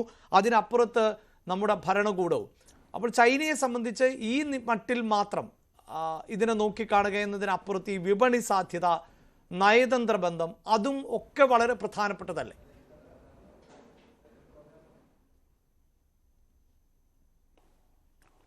ഒരു രാജ്യത്തെ സംബന്ധിച്ചിടത്തോളം ഒട്ടനവധി കാര്യങ്ങൾ ചേർന്നിട്ടാണ് അതിനെ ഒരു വലിയ രാഷ്ട്രമാക്കുന്നത്. അല്ലെങ്കിൽ ഒട്ടനവധി കാര്യങ്ങളിലെ പോരായ്മയാണ് അതിൻ്റെ ബലഹീനതയായി മാറുന്നത്. അപ്പോൾ ഇന്ത്യ പാകിസ്ഥാൻ യുദ്ധത്തിൽ ഇന്ത്യക്കെതിരെ വളരെ പ്രത്യക്ഷമായിട്ടുള്ള നിലപാടെടുത്ത രാജ്യങ്ങളാണ് ടർക്കിയും അസർബൈജാനും ചൈനയും ഒക്കെ. ഈ രാജ്യങ്ങളുമായി ഇന്ത്യക്ക് അഭിപ്രായ വ്യത്യാസങ്ങളുണ്ടെങ്കിലും, പ്രത്യേകിച്ച് ചൈനയുമായി അഭിപ്രായ വ്യത്യാസങ്ങളുണ്ടെങ്കിലും, നമ്മളുടെ വ്യാപാര ബന്ധം, നമ്മുടെ ഏറ്റവും വലിയ രണ്ടാമത്തെ വ്യാപാര പങ്കാളിയാണ് ചൈന. അതെ. അപ്പോൾ ആ തലത്തിൽ ചൈനയുമായി നമുക്കൊരു ബന്ധമുണ്ട്. അപ്പോൾ ചൈനയെ നമുക്ക് പറ്റുന്ന തലങ്ങളിലൊക്കെ മാറ്റി നിർത്തുവാനും വ്യാപാര ബന്ധങ്ങൾ കട്ട് ചെയ്യുവാനും ചൈനയുടെ തന്നെ പല സോഷ്യൽ മീഡിയ ആപ്പുകളും അതുപോലെ നമുക്ക് അത്യാവശ്യമില്ലാത്ത സാധനങ്ങൾ വാങ്ങുന്ന പരിപാടിയുമൊക്കെ നമ്മൾ പല ഘട്ടങ്ങളിൽ നിർത്തിവെക്കുകയും അതൊക്കെ കുറേയെല്ലാം വിജയിച്ചിട്ടുമുണ്ട്. അത് ഇരു രാജ്യങ്ങൾ തമ്മിലുള്ള ബന്ധം മോശമാകുമ്പോൾ സംഭവിക്കുന്ന ഒരു കാര്യമാണ്. അത് ചൈനയിലേക്ക് നമ്മുടെ ഇവിടുന്ന് ഒരുപാട് ആൾക്കാർ ടൂറിസ്റ്റുകളായിട്ട് പോകുന്നുണ്ട്. ഈ അടുത്ത സമയത്ത് ബന്ധം സാധാരണ നിലയിലായപ്പോൾ അവിടെ അക്കാഡമിക് ആയിട്ടുള്ള എക്സ്ചേഞ്ചുകൾ, കുട്ടികൾ പഠിക്കാൻ പോകുന്നത്, ഇതെല്ലാം പുനരാരംഭിച്ചിരുന്നു. അതൊക്കെ നമ്മൾ ഇല്ലാതാക്കുമ്പോൾ ചൈനയ്ക്ക് ചെറിയ രീതിയിൽ അത് ചൈനയെ ബാധിക്കും. അതുപോലെ തന്നെ ടർക്കി, ഇന്ത്യയിൽ നിന്ന് ഒട്ടനവധി ആൾക്കാർ യാത്ര ചെയ്യുന്ന ഒരു സ്ഥലമാണ് ടർക്കി. പ്രകൃതി ഭംഗി കൊണ്ടും ഒക്കെ വളരെ നല്ല രാജ്യമാണ്. പക്ഷേ ഇവർ ഇന്ത്യക്കെതിരെ എടുത്തിട്ടുള്ള നിലപാട് കാരണം പ്രധാനമായും ടർക്കിയിലേക്കുള്ള ടൂറിസ്റ്റ് പ്രവാഹത്തിൽ ഇന്ത്യയിൽ നിന്നൊരു കുറവുണ്ടാകും. അപ്പോൾ അത് ആ രാജ്യത്തിൻ്റെ സമ്പദ് വ്യവസ്ഥയും അതുപോലെ മറ്റ് പല മേഖലകളിലും നമുക്കിനി ഒരുപാട് കാര്യങ്ങൾ ടർക്കിയുമായി ചെയ്യാൻ ഉണ്ട്. കാരണം ടർക്കിയെ നമ്മൾ പല ഘട്ടങ്ങളിലും ഭൂകമ്പവും അതുപോലെയൊക്കെ പ്രശ്നങ്ങൾ ഉണ്ടായപ്പോൾ കൈ അയച്ച് സഹായിച്ചിട്ടൊരു രാജ്യമാണ്. അപ്പം കേരളം തന്നെ പ്രത്യേകമായി ഒരു തുക അനുവദിച്ചു അല്ലേ? ഒരു ഇടപെടൽ അവിടെ നടത്തേണ്ട കാര്യമില്ലായിരുന്നു. അസർബൈജാന്റെ 10 കോടിയാണ്. അതെ, അങ്ങനെയൊക്കെ സഹായിച്ചൊരു രാജ്യത്ത് നിന്ന് വളരെ അവിടുന്നാണ് ആദ്യമായിട്ട് ഒരു ഫ്ലൈറ്റിൽ അവരുടെ ഒരു കാർഗോ ഡ്രോണുകൾ പാകിസ്ഥാനിൽ എത്തിച്ചത്. അപ്പം പരസ്യമായിട്ട് പാകിസ്ഥാന് ഓർഗനൈസേഷൻ ഓഫ് ഇസ്ലാമിക് കൺട്രീസിലും സ്വന്തമായും നിലപാടെടുത്തു. അസർബൈജാനും അതുപോലെ നിലപാടെടുക്കേണ്ട യാതൊരു കാര്യവുമില്ലായിരുന്നു. ഇവർ രണ്ടുപേരും ഒരു ഇസ്ലാമിക രാഷ്ട്രത്തിൻ്റെ സൗഹൃദം പങ്കുവെച്ചുകൊണ്ട് ഇന്ത്യക്കെതിരെ തിരികുകയാണ് ചെയ്തത്. മാത്രമല്ല ആ ഇടപെടലുകളിലൂടെയൊക്കെ ഇന്ത്യയിലെ സാമുദായിക അന്തരീക്ഷം തകർക്കുക, എന്താണോ പഹൽഗാമിൽ തീവ്രവാദികൾ അവരുടെ മതം ചോദിച്ചുകൊണ്ട് വെടിയുതിർത്തത്, അതിനോട് ചേർന്ന് നിൽക്കുന്നൊരു ഭാഷയാണ് ഈ രണ്ട് രാജ്യങ്ങളും ഇന്ത്യയോടുള്ള ബന്ധത്തിൽ കാണിച്ചത്. അപ്പോൾ അതുകൊണ്ട് ഈ രാജ്യങ്ങളെ ഒറ്റപ്പെടുത്തുവാനായിട്ടുള്ള ശ്രമം നമ്മൾ നടത്തുന്നുണ്ട്. പക്ഷെ നമ്മൾ മനസ്സിലാക്കേണ്ട ഒരു കാര്യം, അന്താരാഷ്ട്ര രംഗത്ത് ഓരോ രാജ്യങ്ങളും അവരുടെ താല്പര്യങ്ങൾ സംരക്ഷിക്കാനാണ് ശ്രമിക്കുന്നത്. നമ്മൾ സ്വയം ശേഷി കൈവരിച്ച് ഇത്തരം രാജ്യങ്ങളെ ഒറ്റപ്പെടുത്തുകയും അതിനെ നടപടിയെടുക്കുകയും ചെയ്യുമ്പോൾ അതിനുള്ള പ്രാപ്തി നമുക്കുണ്ടാകുമ്പോഴാണ് അതൊക്കെ ഫലപ്രദമാകുന്നത്. ഇപ്പം ഞാനെന്ന് ചോദിച്ചോട്ടെ, നമ്മൾ പാകിസ്ഥാനെതിരെ ആക്രമണം നടത്തി, പാകിസ്ഥാൻ ഒരു ഭീകരവാദത്തിൻ്റെ കേന്ദ്രമാണ്, ഇത് നമുക്കെല്ലാവർക്കും അറിയാം. ഇത് നമ്മളിങ്ങനെ വിമർശിക്കുമ്പോഴും പാകിസ്ഥാനോട് കൂട്ടിക്കൂടി നിൽക്കാൻ കുറേയധികം രാജ്യങ്ങൾ ലോകരാഷ്ട്രീയത്തിലുണ്ട്. അവരിന്ന് ഐക്യരാഷ്ട്രസഭയിലെ സ്ഥിരാംഗങ്ങളല്ല അസ്ഥിര അംഗങ്ങളിൽ ഒരു രാജ്യമാണ്. 2025 അവർ തിരഞ്ഞെടുക്കപ്പെട്ടിട്ടുണ്ട്. അതുപോലെ ഇത് നമ്മളിത് പറയുമ്പോഴും പാകിസ്ഥാനുമായി ഇപ്പം അമേരിക്ക തന്നെ എന്താണ് പറഞ്ഞത്? അമേരിക്ക പറഞ്ഞത് പാകിസ്ഥാൻ ഇന്ത്യ ഒരുപോലാണ്. അപ്പം ഇത്തരത്തിലുള്ള പ്രസ്താവനകളൊക്കെ ലോകരാഷ്ട്രീയത്തിലെ ഒരു സ്വഭാവമാണ്. അതുകൊണ്ട് നമ്മൾ നമ്മുടേതായ രീതിയിൽ ശേഷി കൈവരിച്ച് നമുക്കെതിരെ പ്രവർത്തിക്കുന്ന രാജ്യങ്ങളെ ഒറ്റപ്പെടുത്തി അവരുമായി വലിയ സൗഹൃദങ്ങൾക്ക് പോകാൻ കഴിയണം. പക്ഷേ അത് ചെയ്യുമ്പോഴും മറ്റ് രാജ്യങ്ങളുടെ പിന്തുണയോടുകൂടി നമ്മളത് ചെയ്യാം എന്ന് വിചാരിച്ചാൽ അതിൽ വലിയ കഴമ്പില്ല എന്നുള്ള അഭിപ്രായമാണ് ഞാൻ. അതിന് ഏറ്റവും വലിയ ഉദാഹരണമാണ് ഇന്ത്യയുടെ ഏറ്റവും വലിയ തന്ത്രപര പങ്കാളിയായിട്ട് നമ്മൾ അമേരിക്കയെ കണക്കാക്കിയിരുന്നു. അമേരിക്കയുടെ നിലപാട് എന്തായിരുന്നു ഈ യുദ്ധത്തിൽ? പാകിസ്ഥാനാണ് ഈ തീവ്രവാദ ആക്രമണം നടത്തിയിരുന്നതെന്ന് ഏറ്റവും നന്നായിട്ട് അറിയാവുന്ന രാജ്യമല്ലേ അമേരിക്ക? എന്തുകൊണ്ട് അവർ പാകിസ്ഥാനെ ഉത്തരവാദിയായിട്ട് കണ്ടുകൊണ്ട് ഇന്ത്യക്ക് കൈയഴിച്ചുള്ള സഹായം ചെയ്തില്ല? മറിച്ച് ട്രംപ് പറഞ്ഞത് എന്താണ്? ഇത് നാണംകെട്ട പരിപാടിയാണെന്നും ഈ രണ്ട് രാജ്യങ്ങളും എനിക്ക് ഒരുപോലെ സുഹൃത്തുക്കളുമാണെന്നല്ലേ ട്രംപ് പറഞ്ഞത്?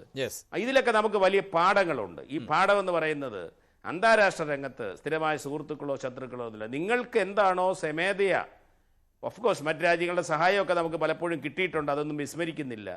എന്നാലും ആത്യന്തികമായി നമ്മുടെ താല്പര്യങ്ങൾ സംരക്ഷിക്കുവാൻ നമ്മൾ തയ്യാറാവുകയും നമുക്കെതിരെ പ്രവർത്തിച്ചവരെ സർവ്വശക്തിയും ഉപയോഗിച്ച് ഒറ്റപ്പെടുത്തുകയും അതിന് മറ്റു രാജ്യങ്ങളുടെ സഹായമൊക്കെ നമുക്ക് നേടാം.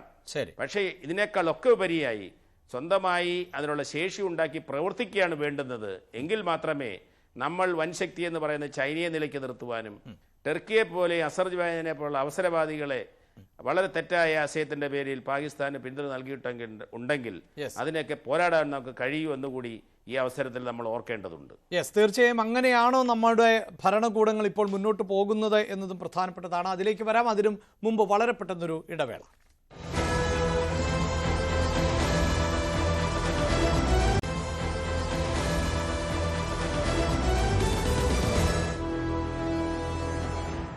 ചർച്ചയിലേക്ക് തിരികെ എത്തുമ്പോൾ ശ്രീ വേണുഗോപാൽ സാർ, നമ്മൾ ചർച്ച അവസാനിപ്പിക്കുമ്പോൾ ജോസുകുട്ടി സാർ പറഞ്ഞതുപോലെ ഈ രാഷ്ട്രീയത്തിൽ സ്ഥിരം ശത്രുക്കളും മിത്രങ്ങളും ഇല്ല എന്നതുപോലെ നയതന്ത്രത്തിലുമില്ല എന്നുള്ളതിന് അധികമൊന്നും പരിശോധിക്കേണ്ട. നമ്മുടെ അയൽരാജ്യമായ ബംഗ്ലാദേശിനെ മാത്രം നോക്കിയാൽ മതി. ആ രാജ്യം എങ്ങനെയാണ് രൂപം കൊണ്ടത്, അതിൽ ഇന്ത്യയുടെ പങ്ക് എന്തായിരുന്നു എന്നറിയാം. പക്ഷേ ഇപ്പോഴിതാ ആ രാജ്യം ഇന്ത്യക്കെതിരെയാണ് നിൽക്കുന്നത്. അപ്പോൾ ഇത് തിരിച്ചറിയുന്ന തരത്തിലുള്ള ഭരണകൂടം, നമ്മുടെ രാഷ്ട്രീയമൊക്കെ മാറ്റി വെച്ചിട്ട് നിരീക്ഷിക്കുമ്പോൾ അങ്ങനെയല്ലേ ഇന്ത്യയുടെ ഭരണകൂടങ്ങൾ ഇപ്പോൾ മുന്നോട്ട് പോകാറുള്ളത്? അല്ലെങ്കിൽ അവിടെ ഏതെങ്കിലും പാളിച്ചകൾ തോന്നുന്നുണ്ടോ? അല്ല, ഇന്ത്യ ഇത് നേരത്തെ തന്നെ തിരിച്ചറിഞ്ഞിട്ടുണ്ട്. അത് പ്രധാന കാരണം നമ്മൾ വെസ്റ്റിനെയൊക്കെ സമീപിക്കുമ്പോൾ അവർക്ക് പലപ്പോഴും ഇന്ത്യ ഒരു പട്ടിണി രാജ്യമായിട്ടാണ് അവരിപ്പോഴും കാണുന്നത്. ഇതൊരു സ്ലോലി ഡെവലപ്പിംഗ് കൺട്രി എന്നുള്ളത് കവിഞ്ഞ് അവർക്കൊരു വലിയ ധാരണയില്ല. ഇത് പൊതുവിൽ അവർക്കുണ്ട്. അതുകൊണ്ടാണ് ഈ കഴിഞ്ഞ ദിവസം ഈ യുദ്ധം നടക്കുന്നതിന് തൊട്ട് മുമ്പുള്ള സന്ദർഭത്തിൽ തന്നെ നമ്മുടെ ശ്രീ ജയശങ്കർ നമ്മുടെ വിദേശകാര്യമന്ത്രി യൂറോപ്യൻ രാഷ്ട്രങ്ങളോടായിട്ട് പറഞ്ഞത്, we don't want preaching, we want partners. ഞങ്ങൾക്ക് ഉപദേശകരെ വേണ്ട, ഞങ്ങൾക്ക് പാർട്ട്നേഴ്സിനെ മതി. അപ്പോൾ അതൊരു ക്ലിയർ മെസ്സേജാണ്, ഇന്ത്യ ഗവൺമെൻറ്റിൻ്റെ യഥാർത്ഥ മെസ്സേജാണ് കൊടുത്തിരിക്കുന്നത്. നിങ്ങളുടെ ഒന്നും ഈ പഴയ ലൈനിലുള്ള വേല വേണ്ട, ഞങ്ങളോട് പാർട്ട്ണറാകുക. നിങ്ങൾ ഒന്നുകിൽ ട്രേഡിൽ പാർട്ട്ണറാകുക, അല്ലെങ്കിൽ പരസ്പരം നമുക്ക് ഉയരുന്നതിന് വേണ്ടിയിട്ട് എന്തെങ്കിലും ചെയ്യുക, അല്ലെങ്കിൽ പരസ്പരം നമുക്ക് പിന്നെ സഹകരണം നിലനിർത്തുന്നതിന് വേണ്ടിയിട്ട്, സംതൃപ്തി നിലനിർത്തുന്നതിന് വേണ്ടി, രാഷ്ട്രത്തിൻ്റെ ഉന്നമനത്തിന് വേണ്ടിയിട്ട് എന്തെങ്കിലുമൊക്കെ ചെയ്യാമെങ്കിൽ, അല്ലെങ്കിൽ ലോകത്തിന് വേണ്ടി എന്തെങ്കിലും പരസ്പരം ചെയ്യാനുണ്ടെങ്കിൽ അതൊക്കെ ചെയ്യാനായിട്ട് പാർട്ട്ണറാവുക. ഒരിക്കലും ഞങ്ങൾക്ക് ഇനി നിങ്ങളുടെ ഒന്നും ഈ പ്രീച്ചിങ് വേണ്ട, ഉപദേശകനായ ആകുന്ന പഴയ വെസ്റ്റേൺ ശൈലിയുമായിട്ട് ഇനി ഇങ്ങോട്ട് വരണ്ട. ഇന്ത്യയുടെ സർക്കാരിൻ്റെ പോളിസി മാറിക്കഴിഞ്ഞു. ഞങ്ങൾ നിങ്ങളുടെ അതാണ് ഈ വാർ തന്നെ കാണിക്കുന്നതാണ്. നിങ്ങളുടെ ഒന്നും ഉപദേശം ഇല്ലെങ്കിലും ഞങ്ങൾ അടിക്കുമെന്ന് പറഞ്ഞു, അടിച്ചു. അണുവായുധം എടുക്കുമെന്ന് പറഞ്ഞ് എടുത്താമെന്ന് നോക്കട്ടെ എന്ന് പറഞ്ഞ് കിനാര കുന്നുകൾക്ക് സമീപത്ത് കൊണ്ടുവന്ന് ഇട്ടുകൊടുത്ത് കാണിച്ചു കൊടുത്തു. എന്താണ് അവിടുന്ന് അണുവായുധം പ്രയോഗിച്ചാൽ അല്ലെങ്കിൽ പ്രയോഗിക്കാനായിട്ട് എടുക്കുമ്പോൾ വരാൻ പോകുന്ന പ്രശ്നം എന്താണെന്നുള്ളത് ക്ലിയർ ആയിട്ട് കാണിച്ചു കൊടുത്തു. ഇത് ലോകം കണ്ട് ഒന്ന് അന്താളിച്ചിട്ടുണ്ട്. ഇന്ത്യൻ മഹാസമുദ്രത്തിലെ അതിശക്തനായ ഒരു ഹിമാലയ പർവ്വതമായി ഇന്ത്യ എന്ന രാഷ്ട്രം ഇപ്പോൾ നിൽക്കുന്നു എന്ന് ലോകരാഷ്ട്രങ്ങൾക്ക് തോന്നിയിട്ടുണ്ട്. അതുതന്നെയാണ് പഹൽഗാമിൻ്റെ ശേഷം നടന്ന സിന്ദൂർ ഓപ്പറേഷൻ്റെ ഏറ്റവും വലിയ ഗുണമെന്നാണ് ഞാൻ കരുതുന്നത്. പാകിസ്ഥാനെ തോൽപ്പിച്ചു എന്നുള്ളതിനേക്കാൾ വലിയൊരു ഗുണം ലോകത്തെ ഒരു വലിയ ശക്തിയാണ് നാം എന്ന് ലോകരാഷ്ട്രങ്ങൾ ഇന്ന് സല്യൂട്ട് അടിച്ച് സമ്മതിച്ചിട്ടുണ്ട്. എന്തായാലും ചർച്ച അവസാനിപ്പിക്കുമ്പോൾ അത് തന്നെയാണ്, മറ്റൊരു രാജ്യത്തിന്റെയും പരമാധികാരത്തിലേക്ക് കടന്നു കയറില്ല എന്ന നിലപാടാണ് ഇന്ത്യ എക്കാലവും സ്വീകരിക്കുന്നത്. പക്ഷേ ജനങ്ങളുടെ സംരക്ഷണത്തിന് വേണ്ടി യുദ്ധം ചെയ്യേണ്ടി വന്നാൽ അതിനും ഒരുക്കമാണ് എന്ന് പറയുമ്പോൾ ഇന്ത്യയുടെ നിലപാടുകളിലും മാറ്റമുണ്ട്. പക്ഷെ പാകിസ്ഥാൻ പോലെയല്ല, നമുക്ക് ശക്തമായ ഭരണകൂടവും അതിലേറെ ശക്തമായ ഒരു സൈനിക സംവിധാനവുമുണ്ട്. അതുകൊണ്ട് തന്നെയാണ് നമ്മുടെ രാജ്യം ഈ നിലയിൽ ഇപ്പോഴും മുന്നോട്ട് പോകുന്നത്. ചർച്ചയിൽ പങ്കെടുത്ത എല്ലാ അതിഥികൾക്കും നന്ദി. സ്പെഷ്യൽ പേര് പൂർണ്ണമാകുന്നു. നമസ്കാരം.